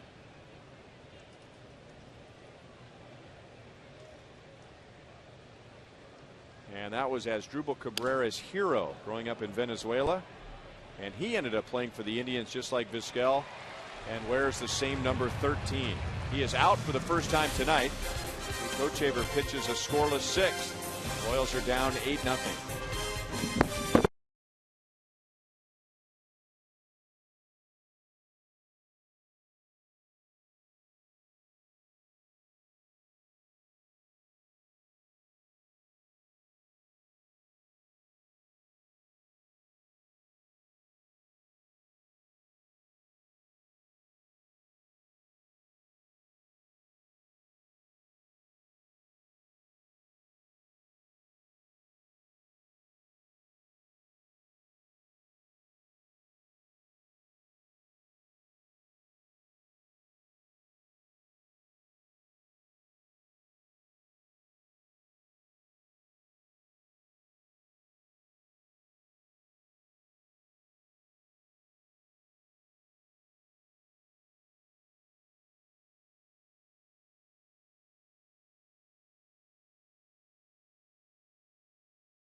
Former Royals Player of the Year takes over at shortstop for ASDRUBAL Cabrera, and he had a career high 5 RBIs in game 2 of the doubleheader last night. Royals have 1 hit so far against Ubaldo Jimenez. It was Billy Butler's infield knock. Leg hit.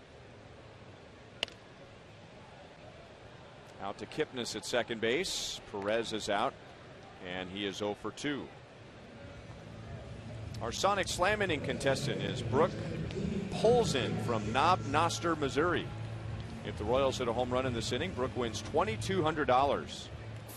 If the Royals hit a grand slam out of the park, Brooke wins $25,000 from Sonic and the Kansas City Royals. Ball 1 to Chris Getz, who is 0 for 1. Well, this is what the Indians had in mind a couple of years ago when they made the trade for Ubaldo Jimenez. Similar in many ways to the deal that the Royals made to acquire James Shields, in addition to Wade Davis and Elliott Johnson. Some thought it was a good move because the Indians were being bold and going out and getting an ace type of a pitcher, but they gave up two of their biggest pitching prospects, Alex White and Drew Pomeranz. So the Indians were criticized for that. However, while Jimenez has done very little with the Indians, his record is 10 games under 500. White and Pomeranz have yet to get going for Colorado. Getz strikes out, and for Jimenez, that is just his third, 2 down in the 6th inning. I remember when the trade with Tampa Bay went down, and I talked to you on the phone. You were fired up, and you said something that I'll never forget. Now, this comes from a player's perspective, but you said, "I'll trade boys for a man every day," meaning guys who have been there, done that before, seasoned in the big leagues, for guys who have not. That's basically what I meant, and I still stand by that. I mean, trades are made in hopes that it helps both teams. I don't think there's one side saying, we got you on that. They're hopeful for the players that they trade off that they can continue to have good careers. But Will Myers hadn't never seen a major league pitch or hit one or caught one. And so really you just don't know. I mean, you would hope that he ends up having a nice career, and he probably will because he's so talented. But they got 3 major league ready guys. It's helped them out a lot. Jake Odorizzi had only pitched in 2 big league games. That was the end of last year. Fouled away by Alex. 1 ball, 2 strikes. While we have a moment, let's take a look at what the fans voted tonight in our Sprint Unlimited Answers question. It was the American League Player of the Month. 62% going with Alex. I hope it happens. He's the only guy at the moment on that list playing for a first place team. And for some, that factors into the voting. Tonight he is lined to short and grounded out to first. Still 2 balls, 2 strikes. And Jimenez was so appealing because 1 year before the trade, he was one of the best in the National League. He went 19-8 for the Rockies. He threw a no-hitter against the Braves. And he was the National League starter in the All-Star game. Outside, 3-2. I mean, he virtually was unhittable in the first half of that season, that 2010 season. That's into the left field corner, and it doesn't quite straighten out. Still 3 balls and 2 strikes. Jimenez that year was 10-1 by June 1st. 10-1 with a 0.78 ERA. Unhittable.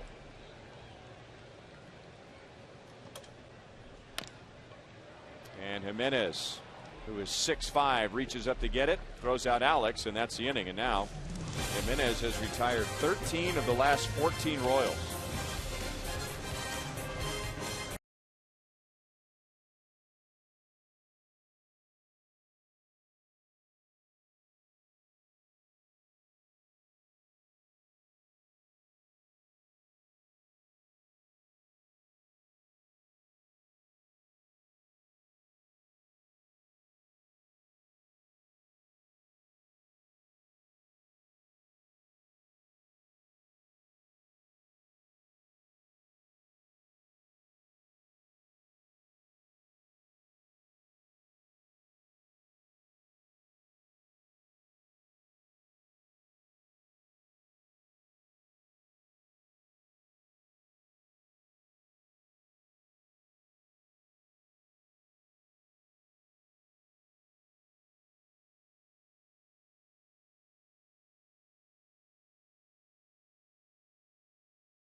Former Royal John Buck, who played for the Marlins last year, did this tonight. He probably wanted to do this all of last year, and that's hit the ball out into that thing in left center field, that taxpayers paid thing.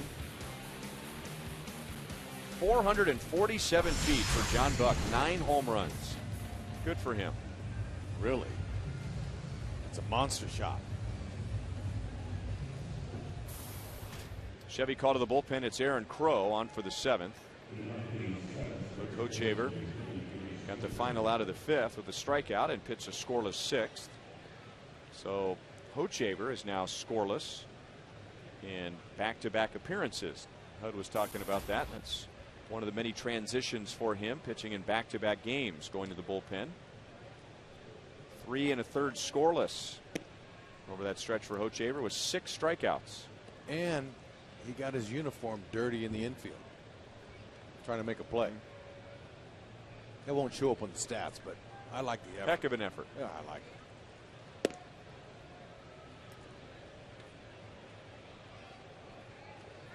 Hey, you know, you talk about Swisher, how he looks up after every pitch. He looks up, and he likes to tell the public that it's for his grandma. And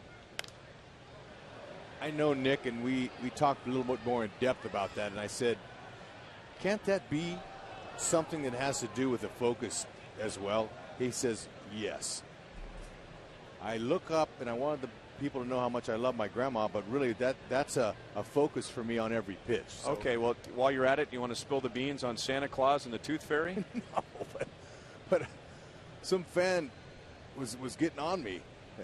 Imagine that about because I said that he does that to focus as well as, you know, to think of his grandmother, and he goes, no, it's all about his grandma. Oh, okay. But it's nice to be able to. I personally asked him that, and he said it was because of his grandmother. Yeah, no, he tells the media that.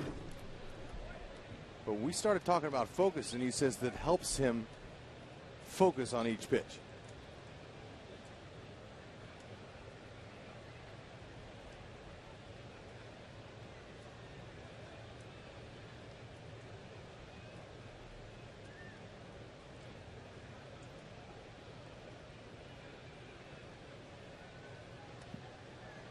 Carefree personality.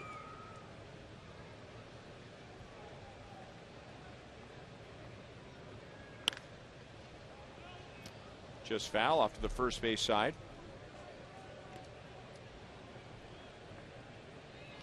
Swisher is one of those guys, and there are many in the game, that some of his antics might rub someone the wrong way when you're playing against Nick Swisher. But when you're playing with Nick Swisher, his teammates love it. Plays hard. Still 3-2.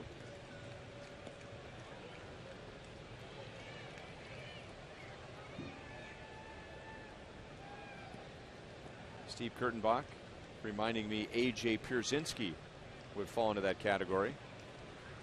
Jose Valverde with the Tigers.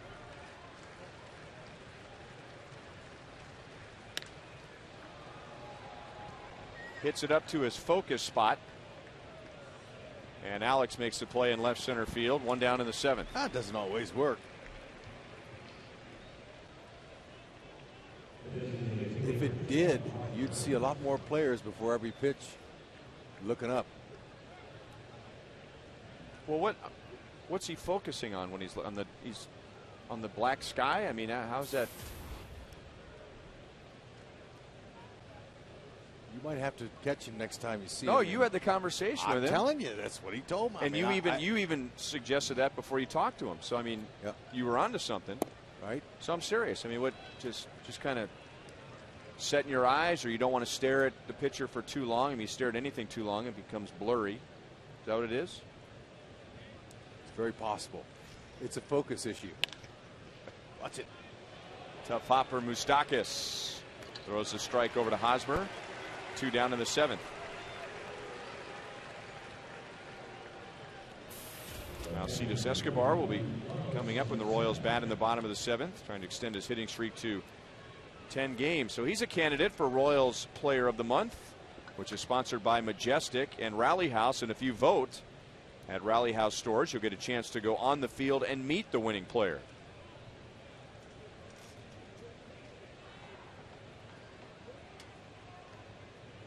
Jim Thome didn't necessarily stare up into the sky, but remember how he would pose with his arm, and that was a way for him to just kind of set himself. But that was more of a physical movement, and I think he described it as that was a way to keep his upper body loose, because then he would bring the bat back and set for just a second or two. Okay, watch Jason Kipnis. He does something similar, how he lays his bat flat before he gets into his swing. So he says it's a physical thing to make sure he feels the weight of the head of the bat there, the balance. Santana is out, and so are the Indians in order against Aaron Crow in the 7th. Stretch time at Kauffman Stadium. It'll be Escobar, Butler, and Hosmer as the Royals try and break through against Ubaldo Jimenez, down 8-0.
Visit Dodge.com or your local dealer today.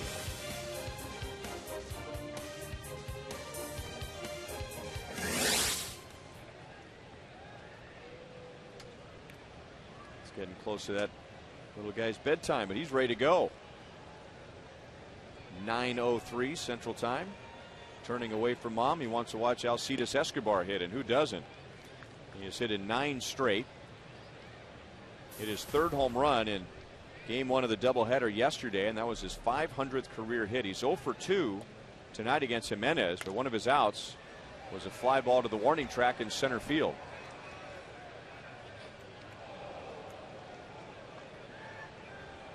Well, Jimenez is just cruising. 81st pitch he just threw. 1 hit shutout, and that was Billy Butler's infield hit.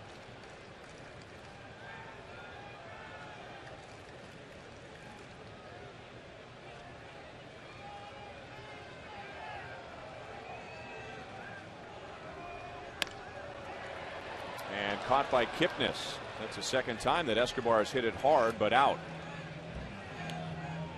So 6 1/3 innings for Jimenez, allowing just the 1 infield single. He's now retired 8 in a row and 14 of the last 15 Royals. And you watch him tonight, Hud, and you say, how's a guy like this have a 10.06 ERA? Yeah, look at the amount of pitches, only in the 16 in the 3rd, and coming into this game, you look at the numbers and his 9 consecutive losing decisions on the road, you're thinking, wow, we got a chance tonight. But you just never know. And this is a guy who led the American League last year with 17 losses. And after the All-Star break, I mean, he just fell to pieces. He was 1-10 after the All-Star break, and his earned run average was over 6.5. And then a 10 ERA in his first 4 this year. I did read something about him recently throwing twice in between starts. And I'm not talking about just playing catch, but typically in between starts, a pitcher will have what's called a side session, where close to a simulated game, right? I mean, they're going, what, 75, 80% effort, 85% effort, or they go all out in between? No. Usually about, it's not the full effort, but it's 35, 40 pitches maybe. And now Billy will walk, and for the Royals, that is just their third base runner.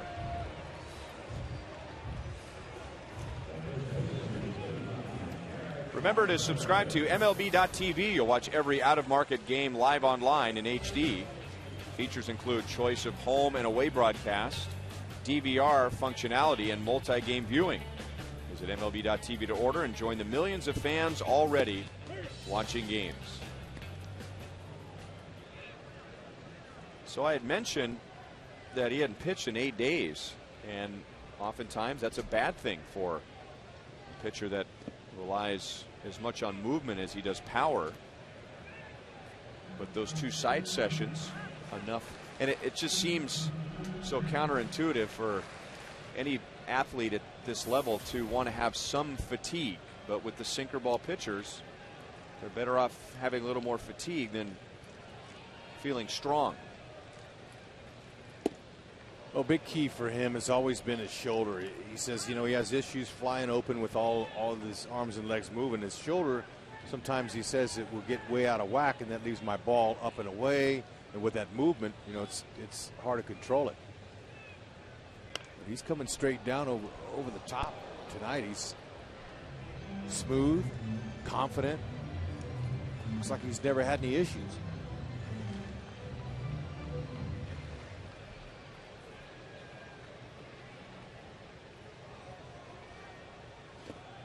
And a changeup strikes out Hosmer. So he's 0 for 3, and that's 4 strikeouts for Jimenez. Okay, you see him gripping that split finger. From that angle, we can see it. Hitters can't. And if Hosmer knew that pitch was coming, he would have just told himself, I'm not going to swing at it. Strike 2, Lorenzo Cain. He is walked and grounded out to second base.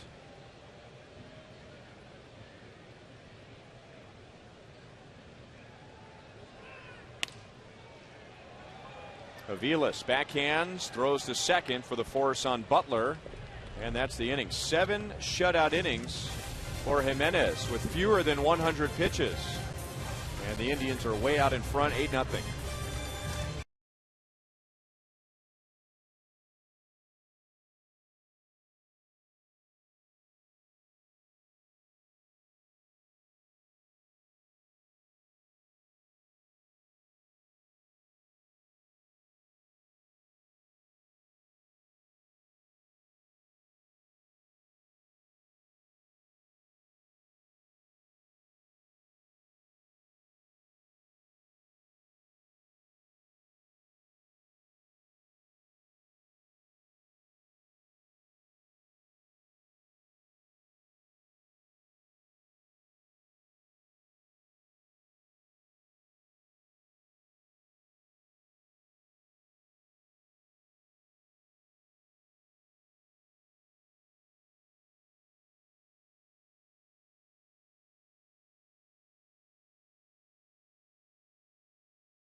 3-1, but they come back to win it, and things keep up here. They'll move into first place. LA and Oakland, Baltimore and Seattle yet to begin out west. Our Mazda game break takes us to Detroit.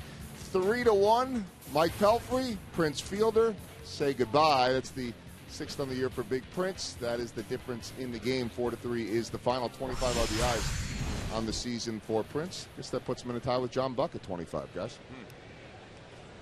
All right, thanks, Joel. Kelvin Herrera. Ned Yost is finding an opportunity to get some guys some work. Herrera, the Royals down 8-0, will pitch the 8th. Indians scored all 8 against Wade Davis in 4 2/3.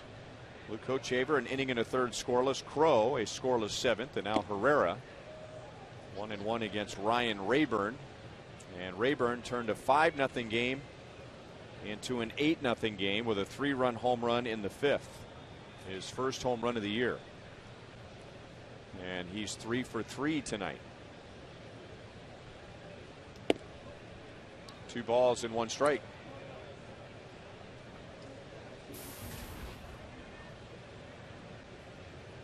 Two home runs for the Indians tonight, and 3 in the last 2 games. They got off to a great start in that category, and were in the top 5 in the American League. Home runs hit as a team.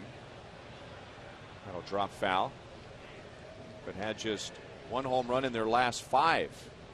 When Aviles homered last night, Kipnis in the first, and now our Ford play of the game, Rayburn in the 5th. Ooh, that was the little brushback that was about hit high. He says, I don't care for that too much. And then he got one that was down, but he had a nice little uppercut swing, and he was able to get up underneath it and put it in that wind, and the wind helped him out a little bit there on that one.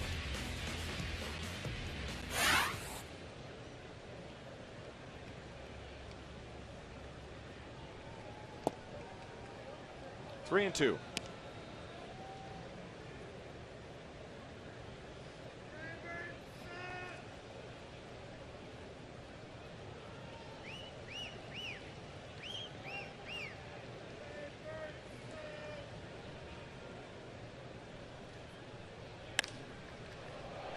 That's hit well to right field. Francoeur was shallow, and that takes him back to the track and into the bullpen for his 2nd home run of the game.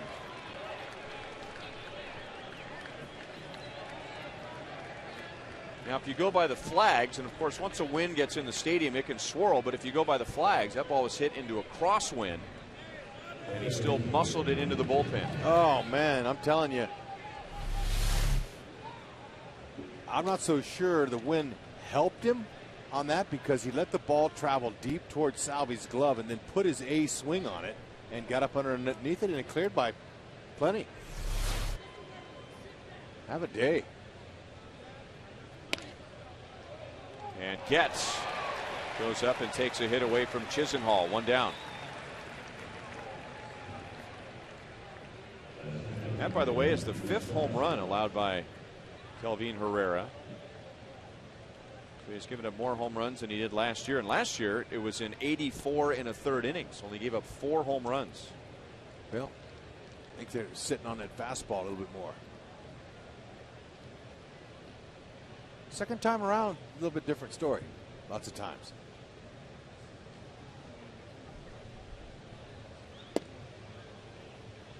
Just found out that for Rayburn, that's the 5th time in his career that he's hit 2 home runs in a game.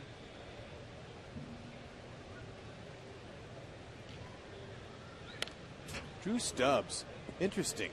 They said that this guy's got just game-changing speed. He's a good athlete.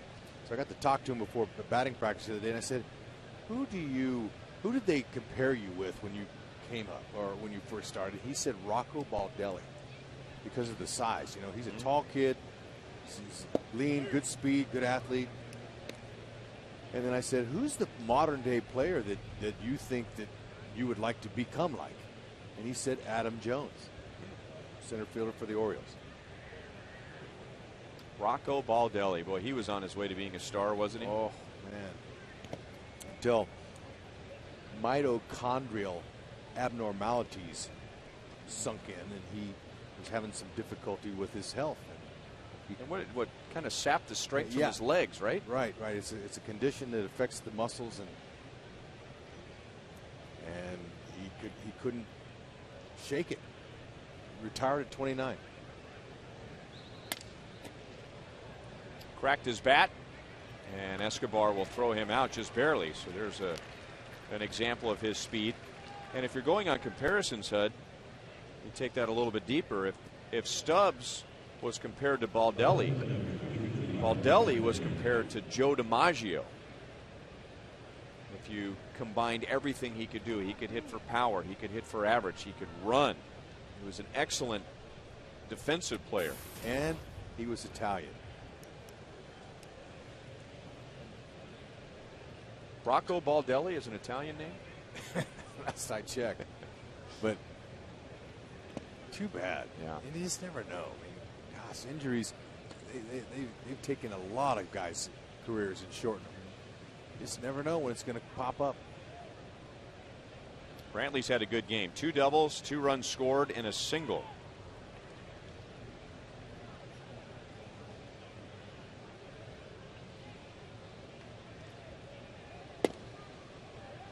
He's had better swings. 1 ball, 1 strike.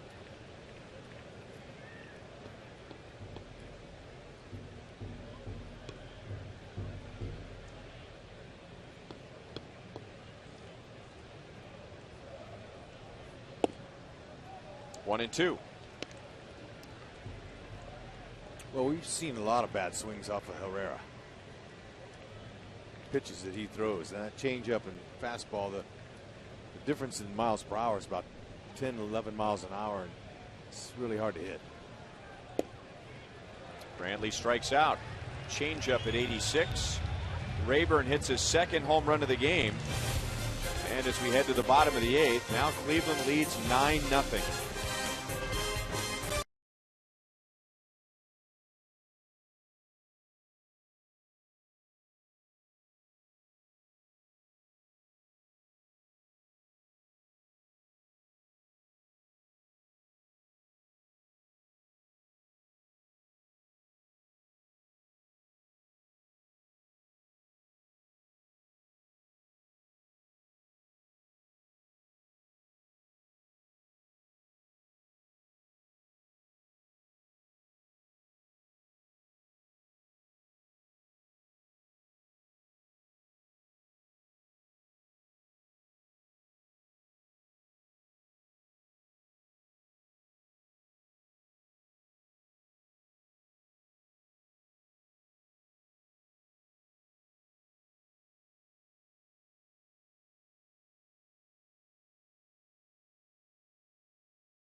Ford. For the best deals on new Ford cars and trucks, visit thoroughbredford.com today.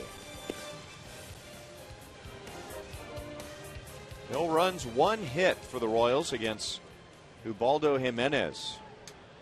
Mike Moustakas has grounded out twice, once into a double play.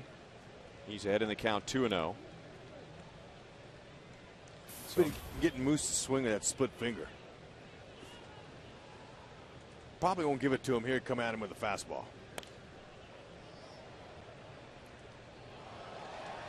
So 7 innings. So Jimenez has 21 outs and only 5 in the air. So the other 16 strikeouts are on the ground. That's his game. And now 2-2 on Moustakas. This was 2 foul balls ago. made the catch. Saved the usher. Wow. Look at that. He should be proud. Two-hander. My hero. A little bit outside, 3-2. He's pumped. Said, bring it to me again. You know, he's really positioned himself into a good spot there. If you're off center to your left or to your right, righties and lefties will hit you one or come close to you.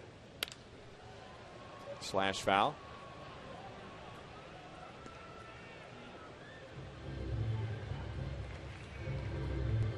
Royals fans, you know, they play baseball around here. They're pretty good at catching balls.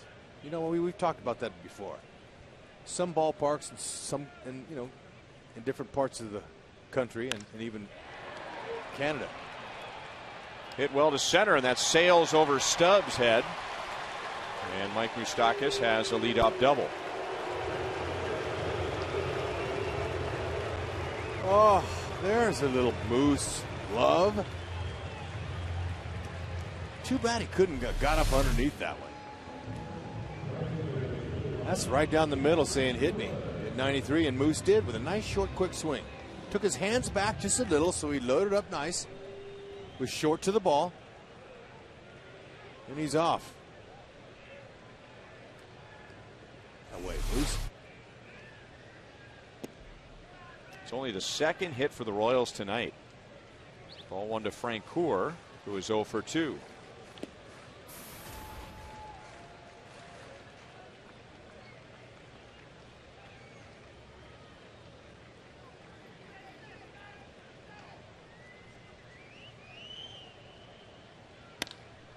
And a base hit into left field. So this is the first inning the Royals have had more than one base runner. So runners to the corners with nobody out. We'll take a look at our Subway box score. And there are times when a team doesn't do much on offense and they just don't look good at the plate. And then there are times the reason for that is because of the pitcher. And I don't know if there's a whole lot more the Royals could have done tonight with Jimenez. I think those numbers tonight have much more to do with the pitcher than it does the hitters. Got that right. Francona's got to be pleased with that outing. So he gets 7+ innings from his starter and doesn't have to go to the bullpen until the 8th inning. Nick Hagedorn will take over and face Salvador Perez.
Bill Goldberg back with Jeff Montgomery. Following the game, we will break it down for you on Boulevard Royals Live. Rough night for Wade Davis, rough night for Royals hitters. We'll have analysis, reaction from Ned Yost, Nate Bukaty in the clubhouse, and more coming up on Boulevard Royals Live. Ryan, out of curiosity, and maybe this is what got the Royals the second hit, I was looking to see the last time the Royals had one or few hits in a game. It was May 2008, an evening in Boston. I think you remember it. John Lester, Yes, correct? sir. Yep. Nick Hagedorn. And the Royals will counter with a move. George Kataris.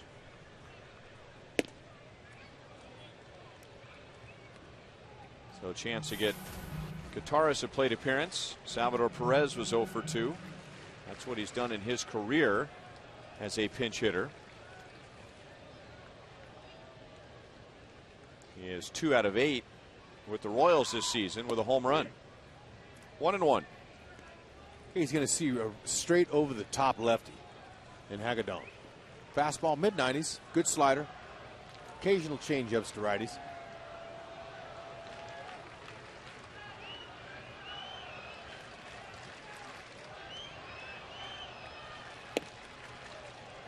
One and two. There's a good conversation at first base with Swisher and Frenchie there.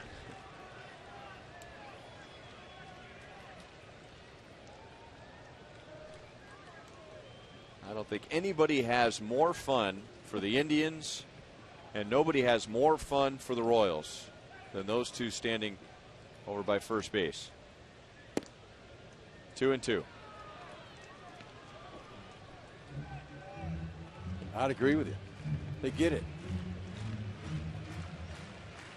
If you can't have fun being a big league ball player, man, it's hard. Now, there's a focus time for everyone and everything, but when you're at first base, like this situation here, that's full-blown conversation right there.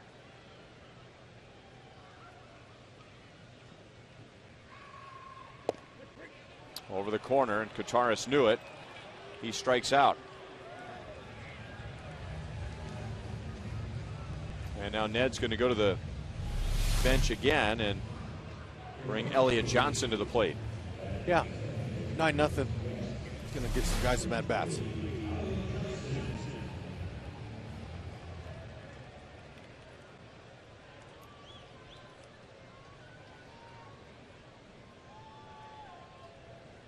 Moustakas at third, Francoeur at first. And tapped out in front of the mound. Moustakas will go back to third, close at first. But Johnson is out, and Francoeur moves up to second base.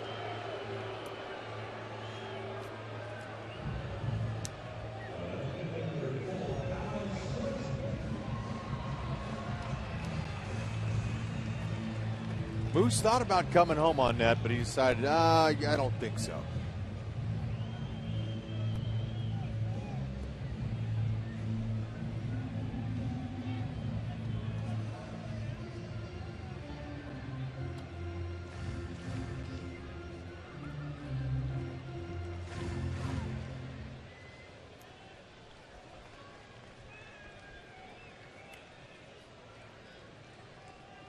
Alex so far tonight 0 for 3. One of his outs was a line out to short. And 2 runners in scoring position. It's a blowout game at the moment. At the same time, this is the best hitter in the American League with runners in scoring position. 571.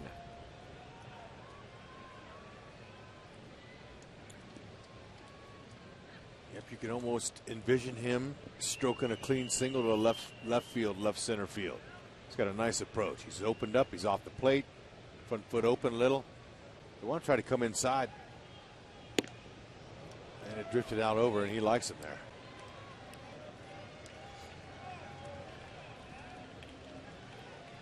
Alex hit the 2-run home run in the 8th inning in game 1 of the doubleheader yesterday. And right as we were talking about how much he has improved against left-hand pitching. He had a bad time up until really last year against left-hand pitching. And Hagedorn strikes him out, and the Royals leave 2 in scoring position. So at the end of 8, now it's Cleveland 9 and the Royals nothing.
that drafted him and got him to the big leagues, got him in the playoffs, the World Series.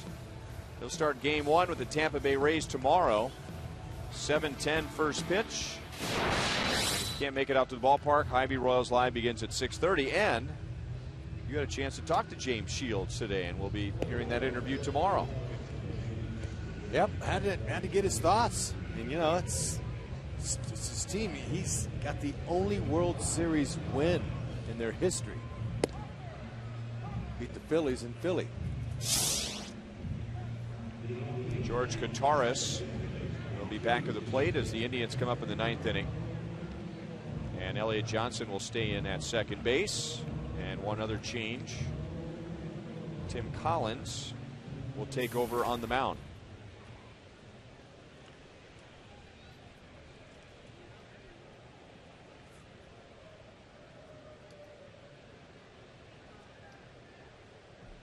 So there's that setup you were talking about earlier with Kipnis, how he holds the bat flat. Yeah, let's watch him now. He's up. We'll see him. He does it every time.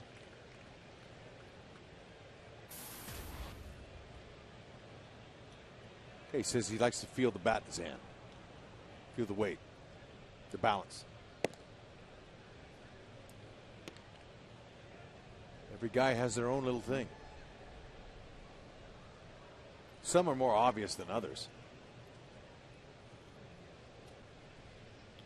Where they stand in the batter's box. Some guys are, if you're a 1 inch away from your toe hole, it feels totally strange. You're like, oh man, oh no, I got to regroup, I got to reload. It's amazing. Creatures of habit. Routines. On a game that's played every single day.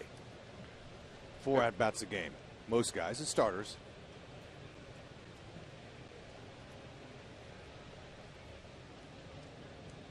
Remember Mickey Tettleton?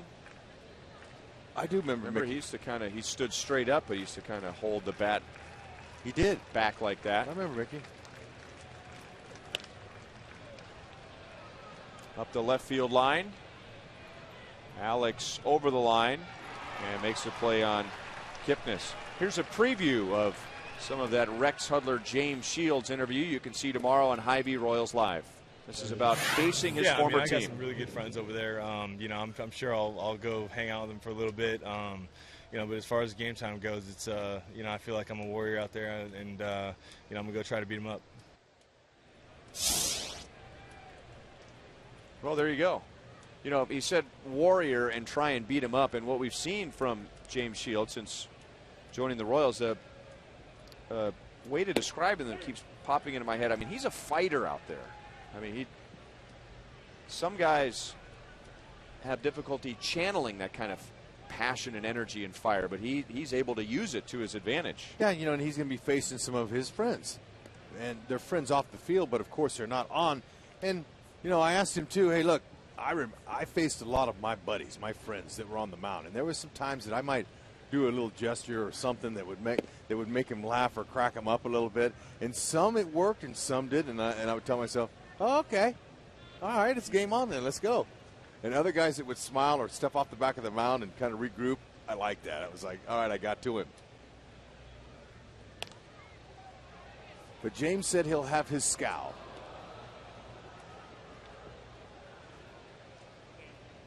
Scowl, that menacing, I'm going to get you.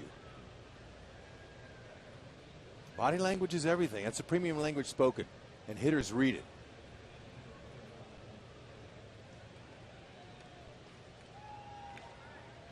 Like, you guys talk about Kevin Napier a lot. I'll never forget facing Kevin Napier for the first time here at Kauffman Stadium. And that dude was breathing fire. There was snot coming out of his nose. He had spit flying everywhere. And I'm like, oh, okay. I'm going to be a little bit gingerly get into that batter's box because he breathed heavy. I couldn't believe it. Mike Aviles grounds out to Johnson, 2 down. Napier he was an animal. Oh, but Steven, guys like Apier, Jake Peavy is another one where I think for most pitchers, if they were to react like that on the mound, you know, the pitching coach or the manager would be like, whoa, calm down, hey, you know. But then there are guys like Apier and Peavy and James Shields, I mean, they use that fire to their advantage. And it's as you just described, it can be intimidating to a hitter. It was. Because he threw hard and he had movement on his pitches too. Nick Swisher is 1 for 4.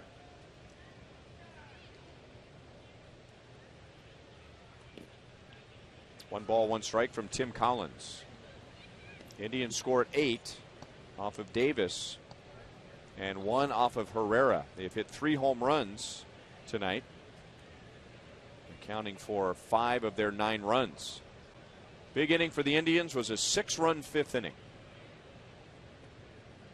And a 3-run home run from Ryan Rayburn, who has 2 home runs tonight. Good curveball for a strike. 1 and 2 from Collins to Swisher.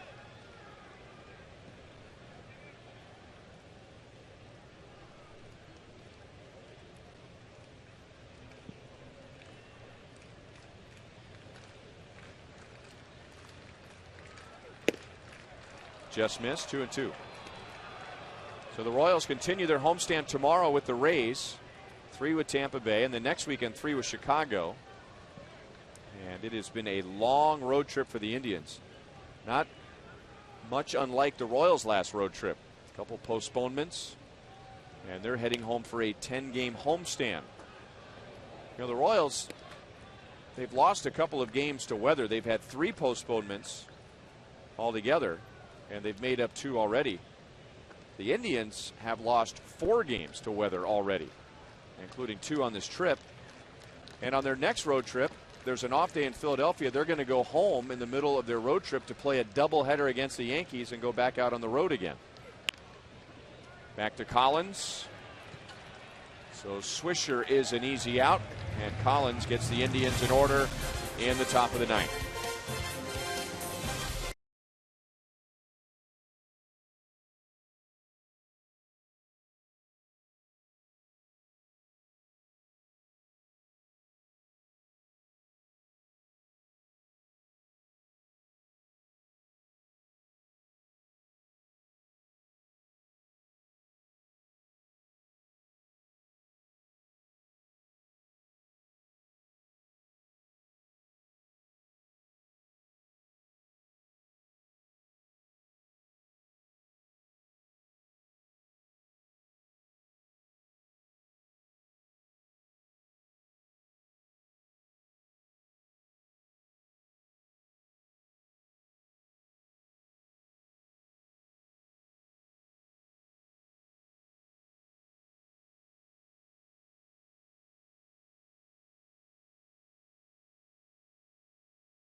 Our Royals broadcast auction to benefit Royals charities. And for a list of items, go to Royals.com/broadcast auction. And that's one of them right there. 14 autographed bats.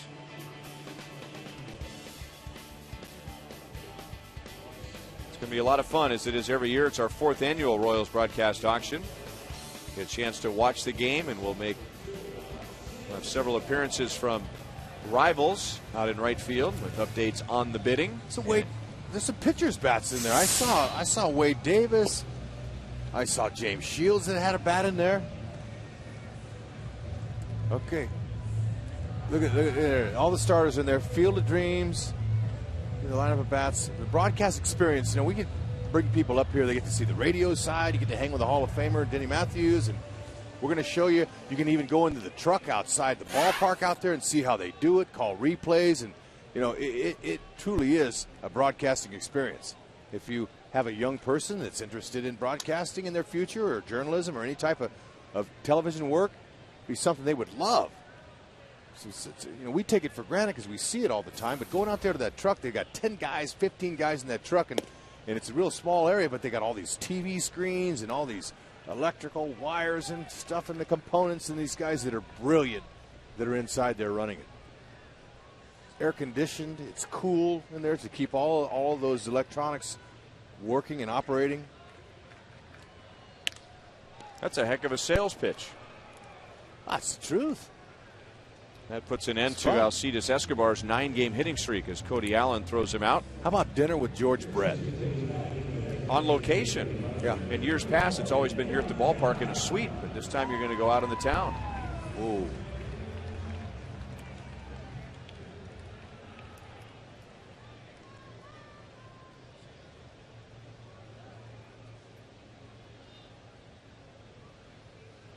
Miguel Tejada bats for Billy Butler, and the Royals tonight had 5 base runners against Ubaldo Jimenez. 3 hits, 2 walks. Billy had one of the hits and one of the walks. Royals had 1 hit going into the 8th inning. And then Moustakas doubled, Francoeur singled, and Terry Francona made the first pitching change, bringing in Hagedorn, who retired 3 in a row, and now Allen in the 9th. And it's 0-2 on Tejada. Yeah, to your point about the broadcast auction, happens to you from time to time. It happens to me. People say, hey, can I come up to the booth? I'd like to watch you guys call the game. And I always say, sure, if you want to be thoroughly underwhelmed, you come right up here. But if you really want to see television, you need to go in the production truck. You will never, ever watch a live sporting event the same again after you see what it takes to put a live sporting event on television. Right, all the camera guys that are spread out around the ballpark. Usually there's, I don't know, 5 to 8 cameras at an event, and they know or trained how to shoot the shots. But you got a director in there who tells them, and they're all numbered 1 through 8. 1, take 1, take 1. No, take 2, take 3. No, 4. I mean, it's an experience that you definitely would not forget. There's Big Don Miller out in right field. Yeah, now he's swung all the way around. He's fielding maybe the bullpen, or some of them are locked on a certain spot and then they go to it, and they listen to our broadcast. As a matter of fact, they listen to you and I and where we're talking. Now Tejada strikes out, 2 down. We just saw Morgan out in left field. So we have these buttons. John. We have these buttons up here too that I can push, and I can talk to the truck. And I can say, hey, let me see a shot of Ned. There's Swanee. Swanee's just to the right up here in the booth. It's our high home camera.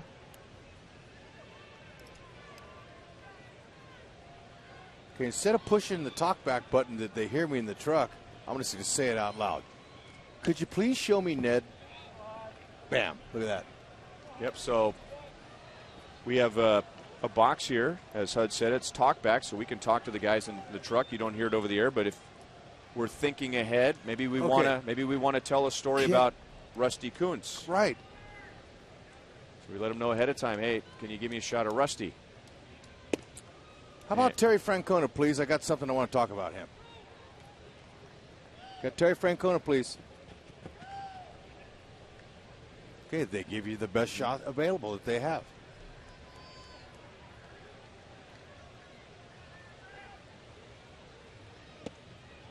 Maybe you could have dinner with George in the truck.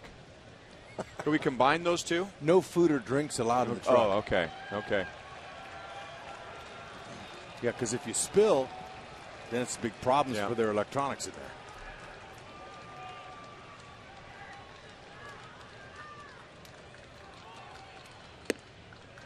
there. 2-2 on Hosmer. And usually every year we go down to the wire. Dinner with George and the broadcast experience as far as the highest bid. Yeah, but I mean, you know, there's got to be some parents out there that really want to take care of their kids, and so they can go play video games with Moose and Haas in the clubhouse. That ends the game and the series. So the Royals won the first two. The Indians win the next two. Royals and Indians split the 4-game series.